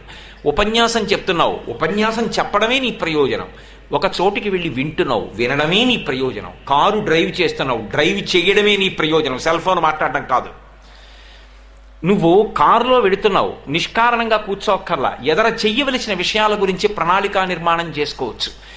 ఎక్కడికి వెడుతున్నావో జీవితంలో దాని గురించి స్పష్టత ఉండాలి. అందుకే ప్రవేశే నిర్గమే తథా అంటారు. లోపలికి వెళ్ళుట, బయటికి వచ్చుట, ఇది జీవితం. నేను ఇప్పుడు కారులోకి ఎక్కాను, ఇక్కడికి రావడానికి ఎక్కాను, కారు దిగాను, ఇక్కడ మాట్లాడడానికి వచ్చాను. 10 గంటలకి మాట్లాడతానన్నాను, లోపల 11 వరకు కూర్చున్నాను అనుకోండి, ఇక్కడ కూర్చున్న పిల్లలు ఏమనుకుంటారు? ఈయనకే బయటకు వచ్చి మాట్లాడడం రాదు, ఈయన మాకేం చెప్తాడు సమయపాలన గురించి అనుకుంటారు. నేను ఎందుకు వచ్చానో దాని పట్ల స్పష్టత నాకు ఉండాలి. మీరు వింటున్నారు కదా అని నేను 1 గంట వరకు మాట్లాడకూడదు. ఎంతవరకు మాట్లాడాలో అంతవరకే మాట్లాడాలి. ఒక్క ఆరోగ్యం గురించి 3 నెలలు మాట్లాడగలిగిన శక్తి నాకు ఉండొచ్చు, కానీ మాట్లాడకూడదు. దేశకాలానువృత్తిశ్చ నయశ్చ నయ పండిత అంటారు రామాయణంలో. ఏది చేస్తూ ఉండండి, జీవితంలో స్పష్టత ఉండాలి. నేను నా కూతుర్ని తీసుకొచ్చాను, నా కూతుర్ని ఎందుకు తీసుకొచ్చానో, నా కూతురితో ఎలా వ్యవహరించాలో, ఆమె జీవితంలో వృద్ధిలోకి రావడానికి నేను ఎక్కడ రాజీ పడాలో, ఎక్కడ సలహా చెప్పాలో, ఏది చదివించాలో, ఎలా వృద్ధిలోకి తేవాలో, కొడుకుతో ఏం మాట్లాడాలో, తండ్రితో ఎలా ప్రవర్తించాలో నాకు తెలిసి ఉండాలి. అలా తెలిసి ఉంటే స్పష్టత అంటారు. ఈ స్పష్టత లేదనుకోండి, మీరు గమనించండి, వాళ్ళ జీవితాలు అయోమయంగా ఉంటాయి. అయ్యా రేపు 10 గంటలకు వస్తానంటాడు, 1 గంటకు వస్తాడు. నేను ఈ సభకు వస్తున్నానంటాడు. వచ్చి 2 నిమిషాలుండి నేను ఇంకొక సభకి వెళ్ళాలండి, నేను బయలుదేరిపోతున్నానంటాడు. ఈ సభలో ఉన్న వాళ్ళందరూ ఆయన వెళ్ళిపోయాడని లేచిపోతారు. ఆ వెనక ఒక నృత్య కార్యక్రమమో ఏదో ఉంటుంది. ఆ పిల్ల తల్లిదండ్రులు వాళ్ళు అనుకుంటారు ఆయన వచ్చారు, ఆయన ముందు నృత్యం చేస్తే చూసి సంతోషిస్తారనుకుంటారు. ఆయన వెళ్ళిపోతాడు, ఆ పిల్ల నొచ్చుకుంటుంది. ఇవి అయోమయావస్థ. జీవితంలో దేని మీద స్పష్టత ఉండదు. పుస్తకం చదివానంటాడు, పుస్తకం ఎదురుగుండా పెట్టుకుంటాడు, గంట సేపు చదువుతాడు. చదువుతున్నంతసేపు కన్ను చూస్తూ ఉంటుంది, కానీ ఆలోచన ఇంకొక దాని మీద ఉంటుంది. గంట సేపు చదివాడు, లోపలికెళ్ళింది ఏమీ లేదు, అస్పష్టత. ఎక్కడ చూడండి, ఏ విషయం చేసేటప్పుడు ఆ విషయం తపస్సుగా, జీవితంలో ఇది నేను చేస్తున్నప్పుడు దీని మీదే దృష్టి పెడతానో, ఆ స్పష్టత లేనివాడు వృద్ధిలోకి రాలేడు. ఇది మీరు చిన్నతనం నుంచి కూడా బాగా అలవాటు చేసుకోండి. ఇది చిట్ట చివరికి ఎక్కడి వరకు వెళ్ళిపోవాలంటే స్పష్టత అన్నది. నేను ఒక తప్పు చేశాను అనుకోండి, నిర్భయంగా అయ్యా ఇవాళ ఈ తప్పు చేశాను, నన్ను క్షమించండి అని నేను చెప్పగలగాలి. అది వ్యక్తిత్వం అంటే. అంతేకాని నేను ఒక తప్పు చేశాను అనుకోండి, దాన్ని కప్పిపుచ్చుకునే ప్రయత్నం చేయకూడదు. అందుకే ఇంగ్లీష్లో but is a bit of poison అంటారు. Yes I did it but అనకూడదు. I did it kindly excuse me, నన్ను దయచేసి క్షమించండి ఒక్క మాట తప్ప అస్తమానం క్షమాపణ చెప్పకూడదు. ప్రతి దానికి సారీ సారీ సారీ అని అనకండి. ఎన్ని మాటలు జీవితంలో సారీ చెప్పారో అన్ని మాటలు మీరు చెయ్యకూడని పని చేస్తున్నారని గుర్తు. జీవితంలో నన్ను క్షమించండి అన్న మాట వాడవలసిన అవసరం ఎన్ని తక్కువ మాటలు వస్తుందో అన్ని మాటలు పొందికగా స్పష్టంగా బ్రతికాడని గుర్తు. ఎన్ని మాటలు క్షమాపణ చెప్పాడో అన్ని మాటలు తనకి స్పష్టత లేని పనులు చేశాడని గుర్తు.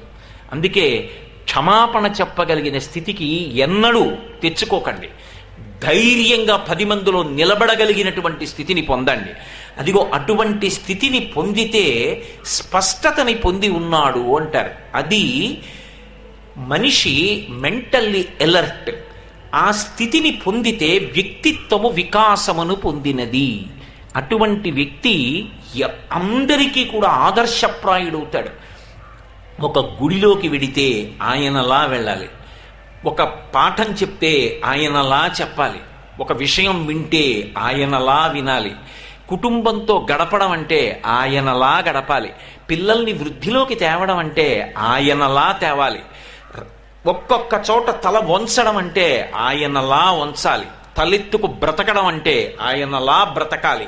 స్పష్టత. జీవితంలో ఆ స్పష్టత లేదనుకోండి, ప్రతి విషయం అయోమయం అయిపోతుంది. అందుకే ఆ వ్యక్తి ఏది చేస్తుండనివ్వండి, ఆ చేస్తున్న దానితో పాటు చెయ్యకూడనిది ఒకటి చేస్తాడు.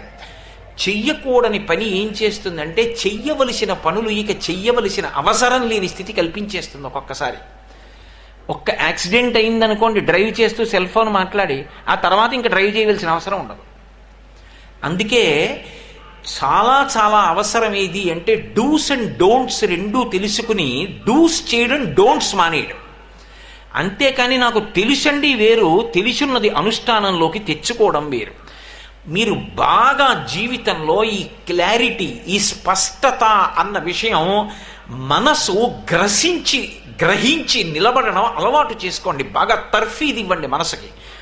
ఇన్ని గంటలకి లేవాలి, ఇన్ని గంటలకు పడుకుంటాలి, ఇన్ని గంటలకి సభకు వస్తాను వచ్చేయాలి. ఆఖరికి మీ ప్రసంగాన్ని ప్రత్యక్ష ప్రసారం చెయ్యాలన్నా కూడా పరమ ధైర్యం ఉండాలి. పిడుగులు పడనివ్వండి, ఆయన వస్తారు 6:30కి. 8:30 ప్రత్యక్ష ప్రసారం అయిపోతుందంటే వాళ్ళు కట్ చేయడం కాదు, మీ ప్రసంగం పూర్తవ్వాలి. అది స్పష్టత అంటే.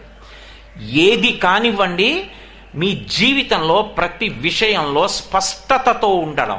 మీరు ఏదైనా చెప్పదలుచుకుంటే బీటింగ్ రౌండ్ ద బుష్ అంటారు ఇంగ్లీష్లో. 10 మాటలు మాట్లాడకండి. మీరు ఏది చెప్పాలనుకుంటున్నారో అది స్పష్టంగా చెప్పండి. అది చెప్పడానికి ధైర్యం లేకపోతే అసలు ఆ జోలికి వెళ్ళకండి.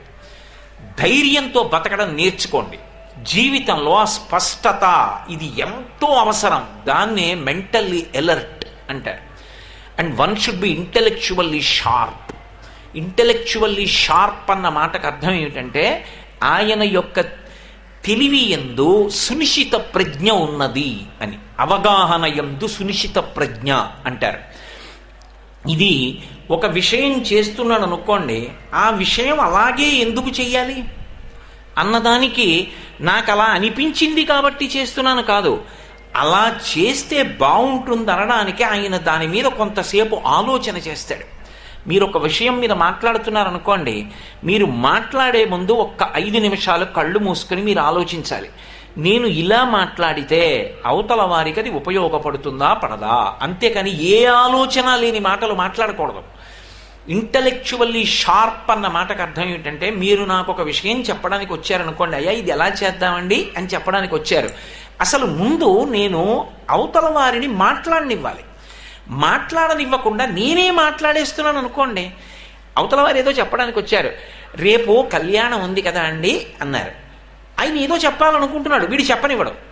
కలియబడిపోయి అవును కళ్యాణం కదా ఇలా చేసేద్దాం అలా చేసేద్దాం, ఆయన పాపం ఏదో అడగడానికి వచ్చాడు, అది అలా చేద్దామా ఇలా చేద్దామా అని.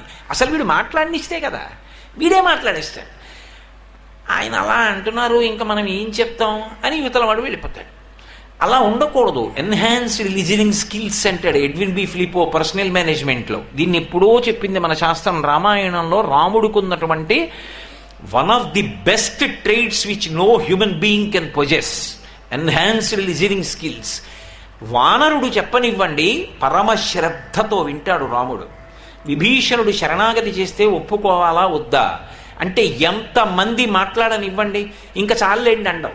అంతటి రాముడు అన్నీ వింటాడు, తను చెప్పదలుచుకున్నది స్పష్టంగా చెప్తాడు. అది జీవితంలో అలవాటు కావాలి. అది పర్సనాలిటీ డెవలప్మెంట్ అంటే. ఒకటి చేసేటప్పుడు ప్రమాణం ఉండాలి. నేను ఇది ఇలా ఎందుకు చేస్తున్నానో తెలుసా, నాకు ఈ ప్రమాణం ఉన్నది, నేను దీన్ని ఆధారం చేసుకుని మాట్లాడుతున్నాను. అందుకే మీరు చూడండి, కొంతమంది పెద్దలు మాట్లాడుతుంటే 5 నిమిషాలు మాట్లాడినివ్వండి, కానీ ఆ ఒక్క మాట, వారు మాట్లాడిన మాట జీవితాన్నంతటినీ కూడా దిద్దేస్తుందంతే. ఒక ఉన్నతమైనటువంటి బాట వైపుకి నడుస్తుంది.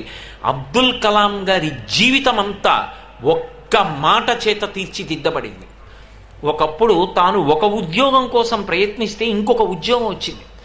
పరమ నిరాశ నిస్పృహలతో ఋషికేశ్ వెళ్ళారు. ఆయన వెళ్ళేటప్పటికి ఒక స్వామీజీ బయటికి వచ్చారు. ఆయన వంక చూసి, యు లుక్ డిసప్పాయింటెడ్ వై అని అడిగారు. ఎందుకు నీ ముఖంలో నిరాసక్తత కనపడుతోంది, ఎవరు నువ్వు, ఎందుకు అలా ఉన్నావు అని అడిగారు. That Swamiji was just walking on the lawns. Kalam గారు నిలబడన్నారు, my name is Abdul Kalam, నేను ఫలానా విద్య చదువుకున్నాను, నేను ఫలానా ఉద్యోగం సంపాదించాలనుకున్నాను, కానీ నాకు ఈ ఉద్యోగం వచ్చింది అన్నారు. ఆయన ఇటు వంక తిరిగి అన్నీ విని చిన్న చిరునవ్వు నవ్వారు. నవ్వి ఆయన అన్నారు, the god has predetermined what you should be, why do you brave for something else, follow the dictum given by the god, he will make you what you should be అన్నారు. అంతే. ఆయనకి ఇక్కడ తగిలింది, భగవంతుడికి తెలుసు ఏం చెయ్యాలో, నేను ఆయన నాకేది ఇచ్చాడో దాని ఎందు ఊంచుకుంటానని నిలబడ్డారు. ఇవాళ భారత రాష్ట్రపతి పదవిని అలంకరించారు, భరతమాత ముద్దు బిడ్డయ్యారు. ఇప్పటికీ ఆయన వస్తున్నారంటే కొన్ని వేల మంది పిల్లలు ఆయన ప్రసంగాలు పరమ శ్రద్ధతో వింటారు. అంతటి స్థాయికి ఎదిగారు అంటే ఒక పని యందు ఏదైనా సరే దాని యందు సునిశ్చిత ప్రజ్ఞ. ఇది ఎందుకు పనికొస్తుంది, నేను ఈ పని చేస్తున్నాను అంటే అది అలా చేస్తే అవుతుంది అనడానికి ఏముంది, దానికి ఇంతకు పూర్వం కించిత్ సేపు ఏదైనా సరే ఆలోచించి నిర్ణయం చేయగలగడం. ఏదో నిర్ణయం చెయ్యాలి కాబట్టి నిర్ణయాలు చేసేస్తూ ఉండడం కాదు. One should be intellectually sharp. Intellectually sharp అన్న మాటకు అర్థం ఏమిటో తెలుసా, దానికి తగిన డేటా మీ దగ్గర ఉండాలి. ఆ డేటా ఎప్పుడు ఉంటుంది అంటే, ఏవి జ్ఞాపకం పెట్టుకోవాలో వాటిని పురస్చరణ చేస్తూ ఉండాలి. ఎందుకని అంటే మెదడుకు ఒక లక్షణం ఉంటుంది, సూపర్ ఇంపోజిషన్ తీసుకుంటుంది. పూర్వం ఆడియో క్యాసెట్స్ ఉండేవి, కొత్త విషయాన్ని పుచ్చుకుంటుంది, పాత విషయాన్ని విస్మృతి చెందుతుంది. నేను ఎప్పుడో ఏదో చదివాను అనుకోండి, అది చాలా మంచి విషయం, కానీ 2 ఏళ్ళు పోయిన తర్వాత ఏదో సభలోకి వెళ్ళాక అప్పుడెప్పుడో ఏదో చదివానే రఘువంశంలో, అది వశిష్ఠుడితో ఏదో మాట్లాడతాడు దిలీపుడు అని తలపట్టుకున్నాను అనుకోండి, ఏమిటి ఉపయోగం? అదే రఘువంశంలో అంత మంచి మాట ఉంది అని శ్లోకాలు ధారణ కోసం ఇస్తారు, పద్యం ధారణ కోసం ఇస్తారు, జ్ఞాపకం ఉంచుకోవడానికి. వాటిని నేను ప్రతిరోజు ఒక్క పావు గంట సేపు పురస్చరణ చేశాను అనుకోండి, జ్ఞాపకం తెచ్చుకుంటున్నాను అనుకోండి, అవి విస్మృతి పొందవు. ఇండెలిబుల్ ఇంప్రెషన్ అంటారు. మెదడు మీద శాశ్వతమైన ముద్ర పడిపోతాయి. When you are caught in crisis, మీరు ఒక సందర్భంలో ఉన్నప్పుడు ఏం చెయ్యాలన్న పరిస్థితి ఏర్పడినప్పుడు మీకు ఇది స్ఫురణకు వస్తుంది. అది చదివాను, అది నన్ను రక్షిస్తుంది. వెంటనే మీరు దాన్ని ఆధారం చేసి నిర్ణయం చేస్తారు. మీరు చేసిన నిర్ణయం మీకు భయాన్ని కల్పించదు. అవును, నేను చేయడానికి నాకు వెనక కొంత పరిజ్ఞానం ఉంది, దాని చేత నేను ఇలా నిర్ణయం చేశాను. అందుకే మంచి విషయాల్ని ఎప్పుడూ చదువుతూ ఉండాలి. ఆ ప్రజ్ఞ అంకురించాలి అంటే ఆ పక్కన ఆ సపోర్ట్ లేకపోతే కేవలం అకాడమిక్ కరిక్యులం మనిషిని ఒక గొప్ప వ్యక్తిగా నిలబెట్టదు. మీరు మంచి మంచి పుస్తకాలు చదువుతున్నారనుకోండి, స్వామి వివేకానంద ప్రసంగాలు, అబ్రహాం లింకన్ జీవితం, లేకపోతే రామకృష్ణ పరమహంస చెప్పినటువంటి మాటలు, ఏపీజే అబ్దుల్ కలాం గారి జీవితం, అలాగే చంద్రశేఖరేంద్ర సరస్వతి మహాస్వామి వారు చేసినటువంటి అనుగ్రహ భాషణాలు, రామాయణ భారత భాగవతాలు, ఇలాంటి గ్రంథాలని మీరు నిరంతరం పరిశీలించడం చదవడం అలవాటైందనుకోండి, అటువంటి వ్యక్తులు మహోన్నతమైనటువంటి నిర్ణయాలు చేయగలుగుతారు. మనం జీవితంలో ఏం సాధించామన్న దానికి చిట్ట చివర మిగిలిపోయేది ఏది అంటే, ఎన్ని పుస్తకాలు చదివి ఈ ఫలానా పేజీలో చెప్పిన విషయం అద్భుతం అని ముందున్న తెల్ల కాగితం మీద రాశామో అది మా తాత ఇంత గొప్పవాడు అనడానికి నిదర్శనంగా మిగిలిపోతుంది. నేను ఎన్నాళ్ళు ఉంటాను? ఇంకో 15 ఏళ్ళు ఉంటాను, 20 ఏళ్ళు ఉంటాను. కానీ నేను వెళ్ళిపోయిన తర్వాత కూడా, నా శరీరం వెళ్ళిపోయాక కూడా నా మనవలకి మార్గదర్శనం చేసేది ఏది అంటే నేను చదివిన పుస్తకాలు. నేను చదివిన పుస్తకాలు షెల్ఫ్స్ నిండా ఉన్నాయనుకోండి, ఒకనాడు మా తాత ఇన్ని పుస్తకాలు చదివారా, నిజంగా ఇన్ని చదివి ఉంటాడా మా తాత అని వాడు పుస్తకం తీశాడు అనుకోండి, పేజీ 92 ఎక్సలెంట్ అబౌట్ బయాస్, పక్షపాతం గురించి ఇందులో ఉన్న వ్యాఖ్యానం అద్భుతం అని నేను ఒక కామెంట్ రాశాను అనుకోండి, ఏమిటి మా తాతగారు రాశారని వాడు 92వ పేజీ తిప్పి చూశాడు అనుకోండి, పక్షపాతము అన్న మాట యొక్క గొప్పతనం, అది జీవితాన్ని ఎంత పాడు చేస్తుందో అద్భుతంగా అక్కడ ఉందనుకోండి. నా మనవడు చదివి ఈ పుస్తకాలన్నీ మా తాత చదివినట్టు చదవక్కర్లా, ప్రతి పుస్తకం తీసి తెల్ల కాగితం మీద, ముందు కాగితం మీద మా తాత ఏం రాశారో అవి చదివితే చాలు అని చదవడం మొదలెట్టాడు అనుకోండి, నేను శరీరంతో లేకపోయినా నా మనవలకి మార్గదర్శకుడనై నిలబడతాను. అందుకే మీరు మహాత్ముల ఇళ్ళు చూడండి, వాళ్ళ ఇళ్ళు అనవసరపు వస్తువులు కావు. జవహర్లాల్ నెహ్రూ గారి తీన్మూర్తి భవన్ ఇప్పటికీ ఢిల్లీ వెళ్ళి చూడండి, ర్యాక్స్ పుస్తకాలతో నిండిపోయి ఉంటాయి. ఆయన ఆఖరికి కారాగారంలో ఉండనివ్వండి, వాళ్ళు మాట్లాడిన మాటలు అంత సారవంతములై ఉంటాయి. నడిచి వెడుతున్న గ్రంథాలయాలు. ఒకప్పుడు ఈ దేశంలో మహాత్ములు కారాగారంలో ఉంటే వారితో కలిపి గడపడానికి, వారు లోపలుంటే మనం బయటకు ఉండడానికి సిగ్గుపడి కారాగారాలకు వెళ్ళిన రోజులున్నాయి. ఘంటసాల వెంకటేశ్వరరావు గారు నేపథ్య గాయకుడిగా గొప్ప పేరు ప్రఖ్యాతులు సంపాదించుకుంటున్న రోజులలో స్వాతంత్ర్య సమరయోధులందరూ కూడా కారాగారంలో ఉంటే నేను బయట పాటలు పాడుకోనా అని తనంత తానుగా సంగ్రామంలో పాల్గొని కారాగారానికి వెళ్ళి పొట్టి శ్రీరాములు గారితో కలిపి గడిపినటువంటి రోజుల్లో వారి దగ్గర నుంచి ఎన్ని విషయాలు నేర్చుకున్నానని, పొట్టి శ్రీరాములు గారు మరణిస్తే వారి అంత్యేష్టి సంస్కారం జరుగుతున్నప్పుడు శ్మశానంలో కూర్చుని దేశభక్తి గీతాలు కచేరీ చేశారు. అటువంటి వ్యక్తులు పుట్టిన గడ్డ. చక్కటి పుస్తకాలు తెచ్చుకోండి, మంచి మంచి పుస్తకాలు చదవండి, ముందు పేజీ మీద వ్రాయండి, 2 పేజీలు చదవండి, కంగారేం లేదు. But make it a habit. రోజు నేను పుస్తకంలో 2 పేజీలు చదువుతాను. మీరు పుస్తకం చదవండి, మంచి మంచి విషయాలు రాసి మీ స్నేహితులకు బహూకరించండి. మీరు మీ బంధువులు ఎప్పుడైనా మీకు ఏదైనా బహూకరిస్తానన్నప్పుడు మీరు ఒక మంచి పుస్తకాన్ని సెలెక్ట్ చేసుకుని, రామకృష్ణ మిషన్లో హైదరాబాద్లో చూశాను, శంకర భాష్యాలతో భగవద్గీత ఉంది, నాకు ఒక్క వాల్యూమ్ బహూకరించండి అని అడగండి. That says your character. మీకు ఎవరైనా పుస్తకం ఇస్తే దాని మీద మొదటి పేజీ మీద వ్రాసుకోండి, ఫలానా తేదీ నాడు ఫలానా వారిచే నాకు ఈ పుస్తకము బహూకరింపబడినది. మీరు చదివి ముందున్న పేజీ మీద మీ సినాప్సిస్ రాయండి. అది మీకు ఎప్పుడైనా ఏదైనా విషయం గురించి మళ్ళీ ఒక్కరూ ఉన్నప్పుడు ఆలోచన వస్తే వెంటనే వచ్చి ఆ పుస్తకం తీస్తే అది ఎక్కడుందని వెతకూడదు. ఇంకా ముందు పేజీలో ఉన్న పేజీ తీసి చదువుకుని మీరు మురిసిపోవాలి.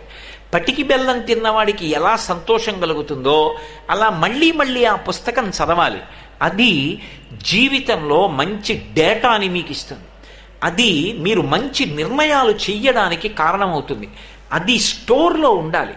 అది స్టోర్లో ఉంటే మిమ్మల్ని చెడు వైపుకి వెళ్ళనివ్వదు. అది ఆపుతూ ఉంటుంది, మంచి వైపుకి నడిపిస్తుంది, 10 మందిలో కష్టపడి నిలబడడానికి యోగ్యుణ్ణి చేస్తుంది. ఇవాళ మీకు నేను ఒక ఉదాహరణ చెప్తాను. గుండె శస్త్రచికిత్స చేయడంలో అనితర సాధ్యమైనటువంటి ప్రజ్ఞ. గోపీచంద్ అని ఎంతో వయసున్నవాడు కారు. మొన్ననే ఒంగోలులో నేను ఆయనతో సభ చేశాను. గోపాలకృష్ణ గారు నేను వెళ్ళాం. గట్టిగా ఓ 45 ఏళ్ళు ఉంటాయేమో. ఇప్పటికీ ఇంచుమించు 50,000 గుండె శస్త్రచికిత్సలు చేశాడు ఆయన. ఏవి 50,000 నేను చెప్తున్నవి? చంటి పిల్లల యొక్క గుండెలు కోసి శస్త్రచికిత్స చేసి బతికించాడు ఆయన. ఒక క్షణం ఖాళీ ఉండదు. తెల్లవారుజామున ఆపరేషన్ థియేటర్లోకి వెడితే రాత్రి 10 గంటలకి 3 ఎన్నో సర్జరీస్ చేసి బయటకు వస్తారు. అటువంటి వ్యక్తి దక్షిణాఫ్రికాలో ఎక్కడో వ్యాధులు సంక్రమించి పిల్లలు చనిపోతున్నారని ప్రత్యేకం నెలలో 2 రోజులు దక్షిణాఫ్రికా వెళ్ళి శస్త్రచికిత్సలు చేసి కొంతమందిని ట్రైన్ చేసి వస్తున్నాడు ఆయన. మనిషికి టైం లేదు, కాసేపు టైం కిల్లింగ్కి పని చేస్తున్నానన్న మాట కన్నా దారుణమైన విషయం లోకంలో ఇంకోటి లేదు. It is not we who has to kill the time, it is time which kills everybody. సమయం మనని చంపేస్తుంది, మనం కాదు టైంని కిల్ చేయవలసింది. సమయాన్ని వినియోగించుకోవాలి. మంచి పుస్తకాలు చదవండి, మంచి వ్యక్తులుగా ఎదగండి. జీవితంలో అవి దార్శనికతకి కారణమవుతాయి. అందుకే one can be intellectually sharp by reading various books. అక్కర్లేని పుస్తకాల జోలికి వెళ్ళకండి. మీరు ఎవరైనా పెద్దల్ని కలిస్తే మీరు వెయ్యవలసిన ప్రశ్న ఒక్కటే, అయ్యా నేను తప్పకుండా చదవవలసిన పుస్తకం ఒక్కటి సజెస్ట్ చెయ్యండి అని అడగండి. మీరు ఎవరైనా పెద్దల్ని కలుసుకున్నప్పుడు అయ్యా మీ చేత్తో ఒక మంచి పుస్తకాన్ని నాకు బహూకరించండి అని అడగండి. అలా అడిగే పిల్లవాడు దొరకాలి. కానీ ఆ వ్యక్తి ఎంత సంతోషపడిపోతాడో.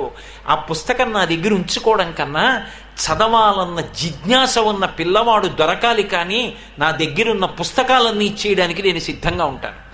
నేను చదువుకున్న పుస్తకాలు కొన్ని 100 పుస్తకాలు అయిపోతే, ఇది నేనేమి గొప్ప కోసం చెప్పట్లేదు, నేను ఫస్ట్ పేజీలో సినాప్సిస్ రాసిన ఎన్నో పుస్తకాలు నేను ఈ మధ్యకాలంలో కాకినాడలోనే ఒక లైబ్రరీకి బహూకరిస్తే నా పేరు మీద ఒక షెల్ఫ్ అయిపోయింది ఈ మధ్యకాలంలో. అంటే నేనన్ని పుస్తకాలు చదివానని అతిశయానికి చెప్పట్లేదని మళ్ళీ మళ్ళీ మీకు మనవి చేస్తున్నాను.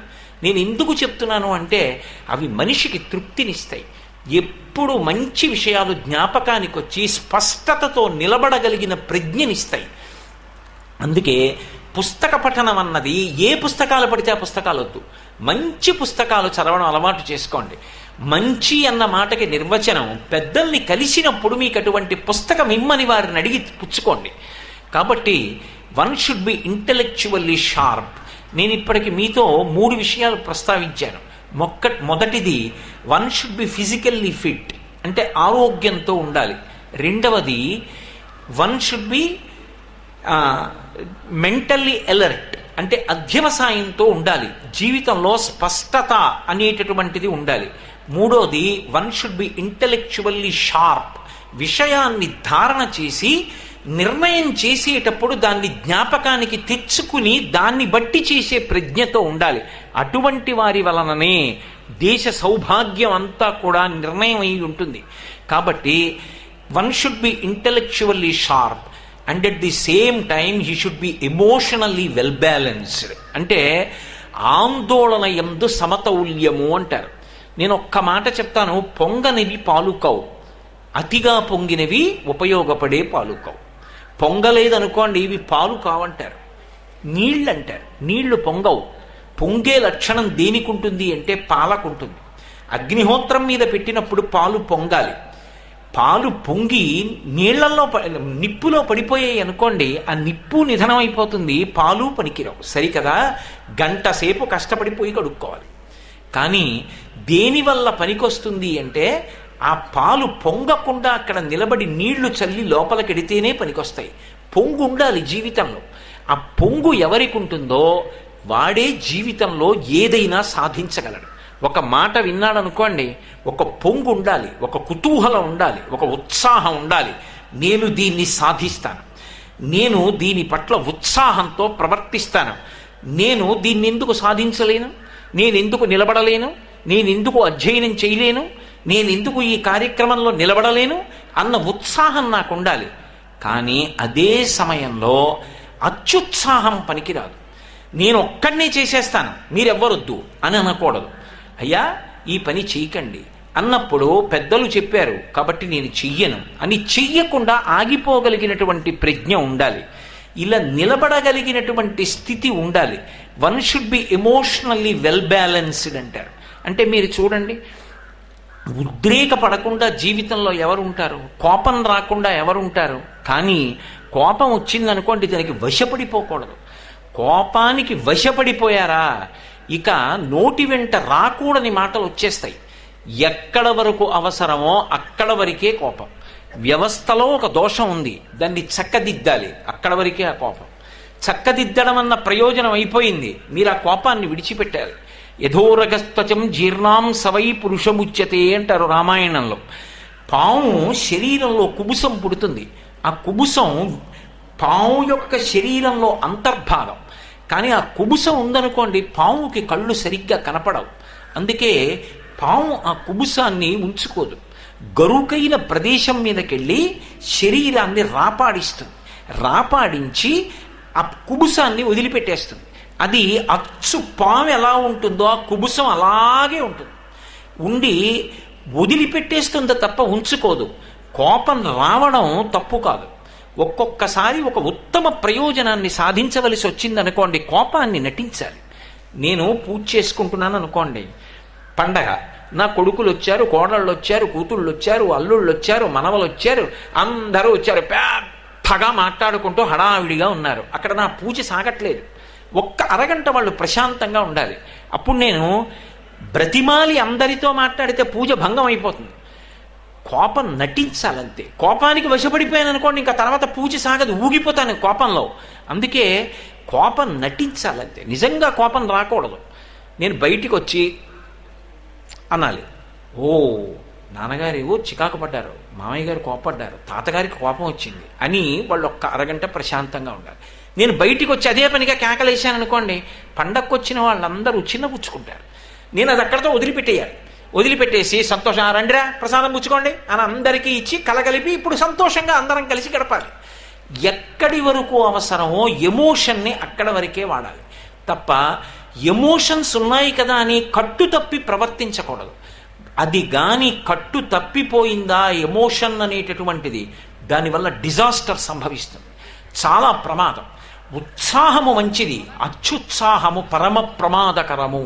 అందుకే అత్యుత్సాహంగా ఎవ్వరూ ఉండకూడదు, ఉత్సాహంగా మాత్రమే ఉండాలి. ఈ పని చెయ్యాలి, కానీ పెద్దలు ఇక్కడ వరకు చెయ్యి అన్నారనుకోండి, అక్కడ వరకే చెయ్యాలి.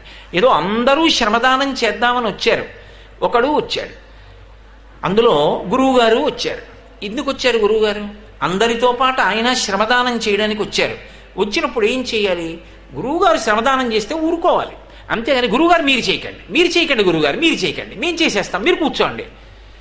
ఇంకా ఆయన గురువుగారు ఎందుకు అవుతాడు? ఆయన 10 మందికి మార్గదర్శకుడు ఎందుకు అయ్యాడు?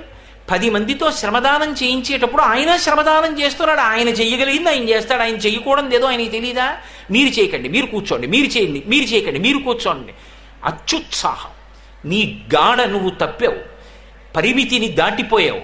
ఎక్కడ నిలబడాలో, ఎక్కడ మాట్లాడాలో, ఏది మాట్లాడాలో నీకు తెలియలేదు. కొంతమంది చూడండి, మీరు నలుగురు కలిసి పని చేయండి అన్నాను అనుకోండి, ఎందుకంటే నేను ఒక్కడిని చేసేస్తానంటాడు. తప్పది.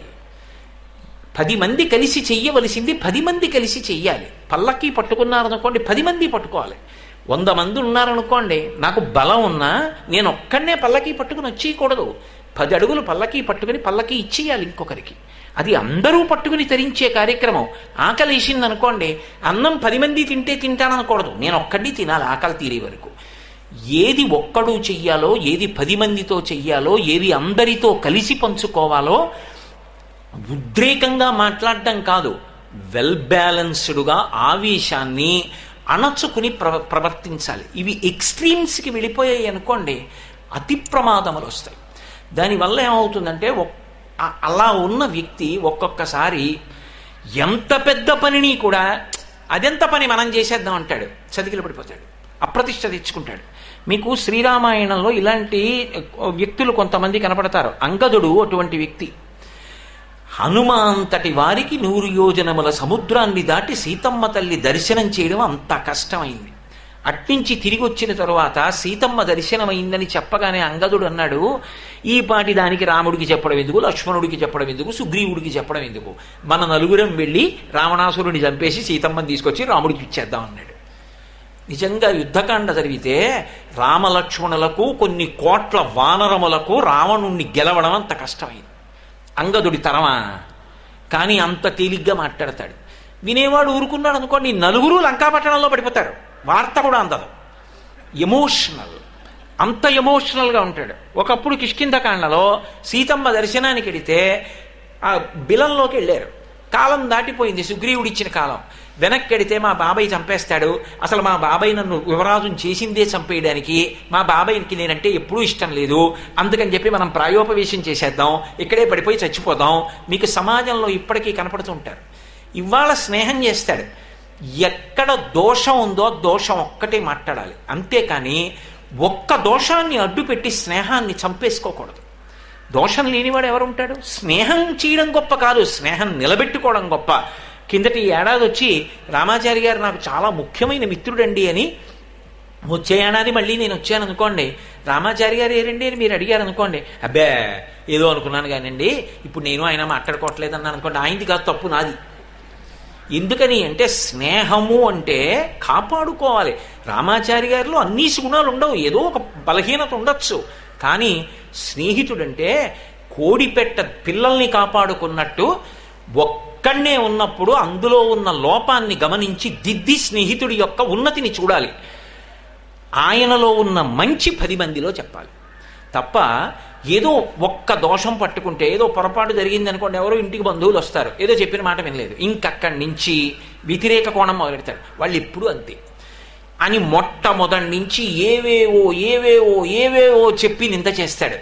ఇంత నింద చేసిన తర్వాత నీకు అకస్మాత్తుగా తెచ్చిస్తే అసలు ఏం చేస్తావో చూద్దామని ఇవ్వనన్నానరా, ఇదిగో తీసుకో అని వచ్చి ఇచ్చాడు. ఈ మాటలన్నీ ఏమవుతాయి ఇప్పుడు?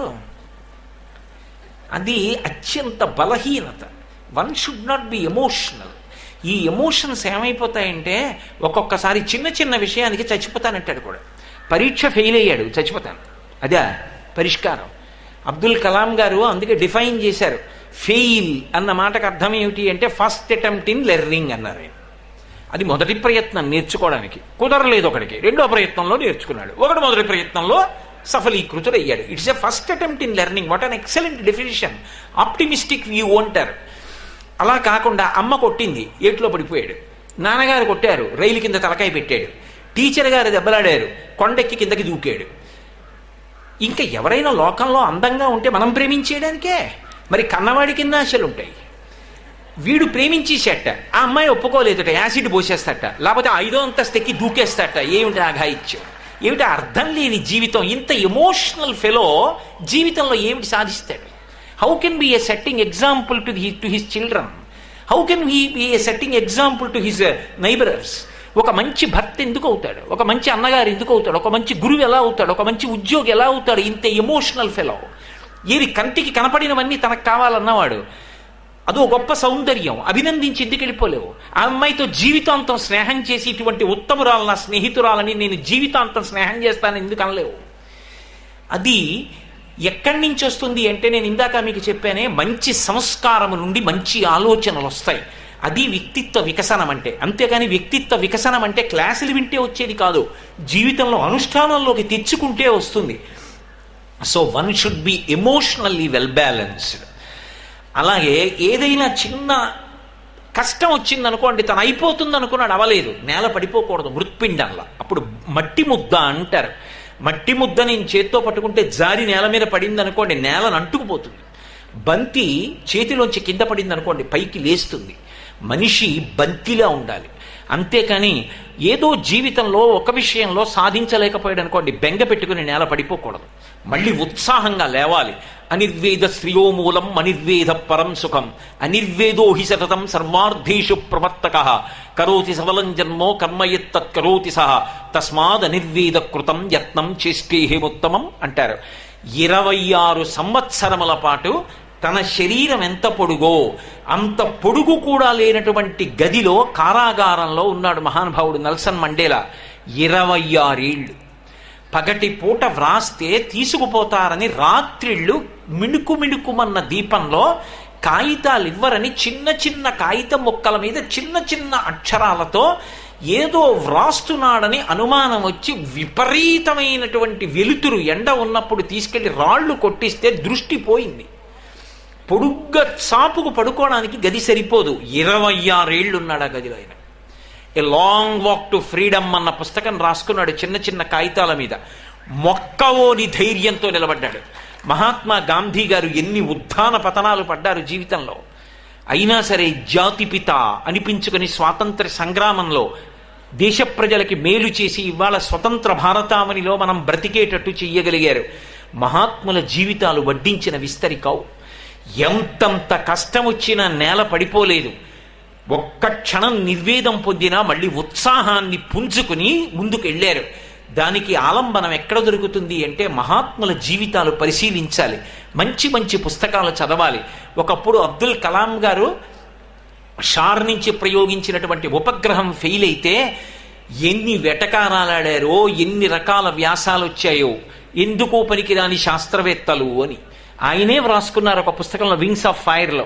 సచిన్ టెండూల్కర్ ఒకప్పుడు కంటిన్యూస్గా కొన్ని సెషన్స్ ఫెయిల్ అయిపోతే ఆఖరికి టెండూల్కర్ అన్న పేరుని టిఈఎన్తో కదా మొదలు పెడతాం, కానీ ఆయన్ని టెండూల్కర్ అన్న పేరుతో వాడకుండా ఆయన చాలా బాధపడేటటువంటి పేరు వాడి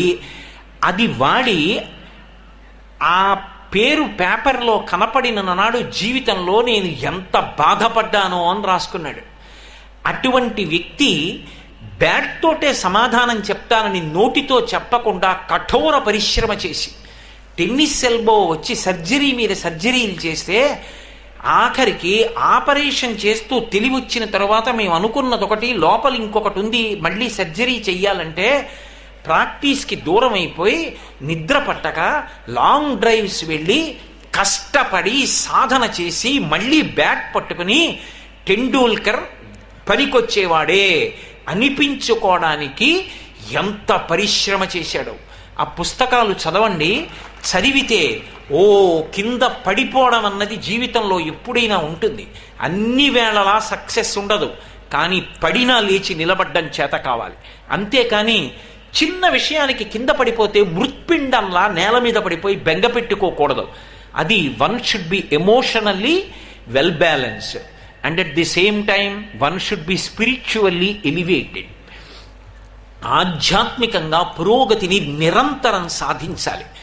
ఆధ్యాత్మికత అన్న విషయం పిల్లలకి అర్థం అవ్వాలి అంటే, నేను చెప్పే కదా నేను చేస్తున్న ప్రసంగం పిల్లల కోసం, మీకు అర్థం అవ్వడానికి ఆధ్యాత్మికత అన్న మాటకి పర్యాయ పదం మీ వరకు మీకు పనికొచ్చే వరకు ఒకటి చెప్తాను. వశవర్తి అగుట, లొంగి ఉండుట. లొంగకపోతే ఆ వ్యక్తి జీవితంలో వృద్ధిలోకి రాడు. ఒక ఏనుగు మావటికి లొంగితే వశవర్తి అయితే దాని కుంభస్థలం మీద భగవంతుని యొక్క ఉత్సవమూర్తిని పెట్టి ఊరిరిగింపుగా తీసుకెడతారు. ఆ ఏనుగు లొంగలేదనుకోండి, ఆ ఏనుగు కుంభస్థలం నుంచి స్వామిని దింపేసి తీసుకెళ్లి ఇనప గొలుసులతో కట్టేస్తారు. మొన్న నేను తిరుపతిలో కనుమ పండుగ నాడు ఉన్న రోజున గోపూజ చూడ్డానికి వెళ్ళాను. రేవతి అని ఒక ఏనుగు. ఒకప్పుడు అది ఆ మాడవీధుల్లో స్వామివారి ముందు నడుస్తూ అకస్మాత్తుగా భక్తుల మీదకి పరిగెత్తింది. అదృష్టవశాత్తు ఎవరికీ ఏం అవ్వలేదు. అప్పటి నుంచి ఆ ఏనుగుని వేరే ఉంచారు అని చదివారు. అక్కడ ఉన్నవారిని అడిగాను, అప్పట్లో ఆ మాడవీధుల్లో వెడుతున్నప్పుడు విచ్చలవిడిగా ప్రవర్తించి భక్తుల మీదకి పరిగెత్తిన ఏనుగు ఏది అని అడిగాను. ఆయన నన్ను తీసుకెళ్లి చూపించాడు. దాని పేరు రేవతి. ఆ ఏనుగు 4 కాళ్ళకి ఇనప గొలుసులతో కట్టేసి ఉంది, చెరుకు తింటోంది. దీన్ని వదలరా అన్నాను. దీన్ని వదలట్లేదండి అన్నాడు. మరి ఎంతకాలం ఇది ఇలా ఉంటుంది అని అడిగాను. దీని వెనక వచ్చినవి కూడా గోవిందరాజస్వామి గుడికి వెడతాయండి, భగవంతుడి మ్రోల నిలబడతాయి, చక్కగా ఊర్ధ్వపుండ్రాలు పెట్టుకుని సేవ చేస్తాయి. ఇది ఇలాగే ఉంది. 3-4 రాష్ట్రాలకి ఉత్తరాలు రాశాం, ఈ ఏనుగుని అరణ్యంలో విడిచిపెట్టేయడానికి అనుమతి నిమ్మని. అనుమతి రాగానే దీన్ని పట్టుకెళ్ళి అడవిలో వదిలేస్తా ఉండన్నాడు. ఏమవుతుంది ఆ ఏనుగు? అడవిలోకి ఎడుతుంది. ఏ సింహం బారినో పడితే ముక్కలైపోతుంది. ఆ ఏనుగు భగవంతుని ముందు తిరగాలి. తిరుమల కొండ మీద బ్రతికున్నంతకాలం వెంకటేశ్వర స్వామి ముందు నడవవలసినటువంటి ఏనుగు కట్టు తప్పి మామటి మాట వినకుండా, వశవర్తి కాకుండా, లొంగకుండా, విచ్చలవిడితనంగా ఒక్కసారి పరిగెడితే దాన్ని తీసుకెళ్లి కట్టి అరణ్యంలో వదిలిపెడుతున్నారు. ఇంత బుద్ధినిచ్చి మేధస్సునిస్తే ఎవరికీ వశపడకుండా నేను ఎవరి మాటకి లొంగనన్నవాణ్ణి ఏం చెయ్యాలి? అసలు మనిషి తనంత తాను లొంగద్దు, ఏనుగు కాబట్టి మామటికి లొంగేటట్టు చేస్తారు. మనిషి స్వచ్ఛందంగా వశపడాలి. ఎవరికి వశపడాలి? తల్లికి వశపడాలి, తండ్రికి వశపడాలి, అథవా భార్యకైనా వశపడాలి. కనీసంలో కనీసం జీవితాంతం తనతో కలిసి ఉండి తన యొక్క కష్టసుఖాలలో భాగస్వామి ఆమెకైనా వశపడాలి. అది క్రమక్రమంగా భగవంతుడికి వశపడాలి. అది ఆధ్యాత్మికత. ఆధ్యాత్మికత అన్న మాటకి నిజమైన అర్థం ఏమిటంటే ఆయనకి వశపడుట. నేనిక్కడ ఏం చేశాను అన్నదానికి ఎవరికి వశపడతానంటే ఈశ్వరుడికి. ఈశ్వర, ఇవాళ నేను ఆ పిల్లలకి పనికొచ్చే మాటలు నేను త్రికరణ శుద్ధిగా నమ్మినవి, నీ చేత పలికించబడినవి చెప్పా. నాకు తెలిసినంత వరకు నేను వాళ్ళు పాడయ్యే మాట ఒక్క మాట చెప్పలేదు. అలా చెప్పించినందుకు నీకు కృతజ్ఞత చెప్తున్నాను. నేను ఈ పని చెయ్యను. ఎందుకు చెయ్యను అంటే అది చేస్తే ఈశ్వరుడు అంగీకరించాడు, అందుకు నేను చెయ్యను. శక్తి లేక కాదు, అక్కడ ఓ గొలుసు పడిపోతే తీసి జేబులో వేసుకోలేక కాదు. ఆ గొలుసు ఎవరిది అని అడిగి ఇచ్చేయడం భగవంతుడు సంతోషిస్తాడు. జేబులో వేసుకుంటే ఆయన సంతోషించాడు. ఆయన ఎక్కడున్నాడు? ఉన్నాడని నా నమ్మకం, అంతే. ఆయన సంతోషం కోసం ఆయన ఏది చేస్తే సంతోషించడో అది చెయ్యను. ఆయన ఏది చేస్తే సంతోషిస్తాడో అది చేస్తాను. ఏది చేస్తే మా అమ్మగారు సంతోషిస్తారో అది చేస్తాను. ఏది చేస్తే మా నాన్నగారు బాధపడతారో అది చెయ్యను. అది వశవర్తి అంటారు. అదే ఆధ్యాత్మికత. అది క్రమక్రమంగా ఎలివేట్ అవ్వాలి. ఎలివేట్ అవ్వడం అంటే నమ్మి ఉన్నాను ఆగిపోకూడదు. ఆ నమ్మి ఉన్నప్పుడు వాడు ఉన్నాడు అన్నది నిజమైతే, వాడు ఇన్ని శక్తులు ఇచ్చాడన్నది నిజమైతే, వాడు ఉన్న గుడికి వెళ్లకుండా ఉండగలవా? వాడికి ఓ పండు పెట్టకుండా ఉండగలవా? వాడిని అందరిలో చూడకుండా ఉండగలవా? వాడి ప్రీతి కోసం సేవ చేయకుండా ఉండగలవా? ఓ పల్లకి పట్టుకోకుండా ఉండగలవా? ఓ గుడికి డబ్బుంటే కట్టకుండా ఉండగలవా? ఓ గుళ్ళో అన్నదానం చేయకుండా ఉండగలవా? గ్రాడ్యువల్గా ఇవాళ పిల్లలుగా మీరు చెయ్యలేరు. రేపు మీరు గొప్ప ఉన్నతాధికారి, ఇందులో ఒకళ్ళు ఐఏఎస్ అయ్యారనుకోండి, రేపు పుష్కరాలు వస్తున్నాయి. రేపు పొద్దున్న ఐఏఎస్ అయితే పుష్కరాలు వస్తే ఏం చెయ్యాలి అని అడిగితే ఏ నాబోటిగాడినో అడగవలసిన అవసరం రాకూడదు. పుష్కరాలు వస్తే ఏం చెయ్యాలో మీకు ఎప్పుడు తెలుస్తుంది? పుస్తక పఠనం అన్నది అలవాటైతే. మీకు ఎప్పుడు ఏ అవకాశం వచ్చినా ఆ అవకాశం భగవంతుడి కొరకు, 10 మంది సంతోషం కొరకు ఉపయోగించి బ్రతకడం రావాలి. అది స్పిరిచువల్లీ ఎలివేటెడ్. ఆఖరికి అంతటా పరబ్రహ్మాన్ని చూస్తాడు. ఇప్పుడు నేను విశాఖపట్నంలో చెప్తున్నా, అష్టమూర్తులుగా ఉన్నది పరమేశ్వరుడే. ఆయన తప్ప ఇంకొకటి లేదు. భూమి ఆయన, నీరు ఆయన, నిప్పు ఆయన, గాలి ఆయన, ఆకాశం ఆయన, సూర్యుడు ఆయన, చంద్రుడు ఆయన, జీవుడు ఆయన. ఆయన కానిదేముంది? నా ఎదురుగుండా ఉన్నదదే, నేనదే, నాలో ఉన్నదదే, బయట ఉన్నదదే. ఉన్నదొక్కటే అన్న భావనతో జీవితం పూర్తయిపోతే ఆ ఎలివేషన్కి కల్మినేషన్. ఇలా ఈ 5టిని నిరంతరం పరిశీలనం చేసుకుంటూ ఆగిపోవడం అన్న మాట ఉండదు. ఈ 5 ఇవి బ్రతికున్నంత కాలం నడుస్తుంటాయి. ఇవి నేను ఇవాళ ఈ పేరు వచ్చిందని నేను ఆగిపోను. నేను ఫిజికల్ ఫిట్నెస్ కోసం ఎప్పుడూ ప్రయత్నం చేస్తూనే ఉంటాను. ఎన్నేళ్లు రానివ్వండి, ఆ వయసుకి తగిన వ్యాయామం నేను చేస్తూ ఉండాలి. One should be physically fit and at the same time he should be mentally alert. నేను 90 ఏళ్ళు వచ్చేసాయి అనుకోండి, ఒకవేళ అంతకాలం నేను బ్రతికున్నాను అనుకోండి, 90 సంవత్సరాల వయస్సులో నేను సమాజానికి ఏం చెయ్యొచ్చో నాకు స్పష్టత ఉండాలి. అండ్ ఈ షుడ్ బి ఇంటెలెక్చువల్లీ షార్ప్. తెలివి విషయంలో నా అనుభవాన్ని దృష్టిలో పెట్టుకొని, నేను చదువుకున్నవి దృష్టిలో పెట్టుకొని సునిశ్చిత ప్రజ్ఞతో నేను ప్రకాశించాలి. ఎమోషనల్లీ వెల్ బ్యాలెన్స్డ్, నా యొక్క ఆవేశాల్ని సమతౌల్యంలో ఉంచుకొని అది సమాజాభివృద్ధికి నా వృద్ధికి నేను సమన్వయం చేసుకోవాలి. ఆధ్యాత్మికత యందు నిరంతర పురోభివృద్ధిని పొందుతూ ఉండాలి. ఈ 5 కలిస్తే పర్సనాలిటీ డెవలప్మెంట్ అంటారు. ఒక గోడ కట్టాలంటే ఇటుకలు ఒక్కటి ఉంటే చాలదు, ఇసుక ఒక్కటి ఉంటే చాలదు, సిమెంట్ ఒక్కటి ఉంటే చాలదు, నీళ్లు ఒక్కటి చాలదు. ఇవన్నీ కలిస్తే గోడ ఎంత గట్టిగా ఉంటుంది. విడివిడిగా ఉన్నప్పుడు తోస్తే పక్కకెళ్ళిపోతాయి. 5 కలిపి గోడ కడితే నేను కాదు మనందరం తోసినా జరగదు. అలా తాను స్థిరమైనటువంటి స్థితిని పొందితే పర్సనాలిటీ డెవలప్మెంట్, వికసనం పొందాడు. ఆ వ్యక్తి ఏ పదవిలో ఉన్నాడన్నది కాదు, ఎక్కడ ఉండనివ్వండి సమాజము యొక్క అభివృద్ధికి కారణమవుతాడు.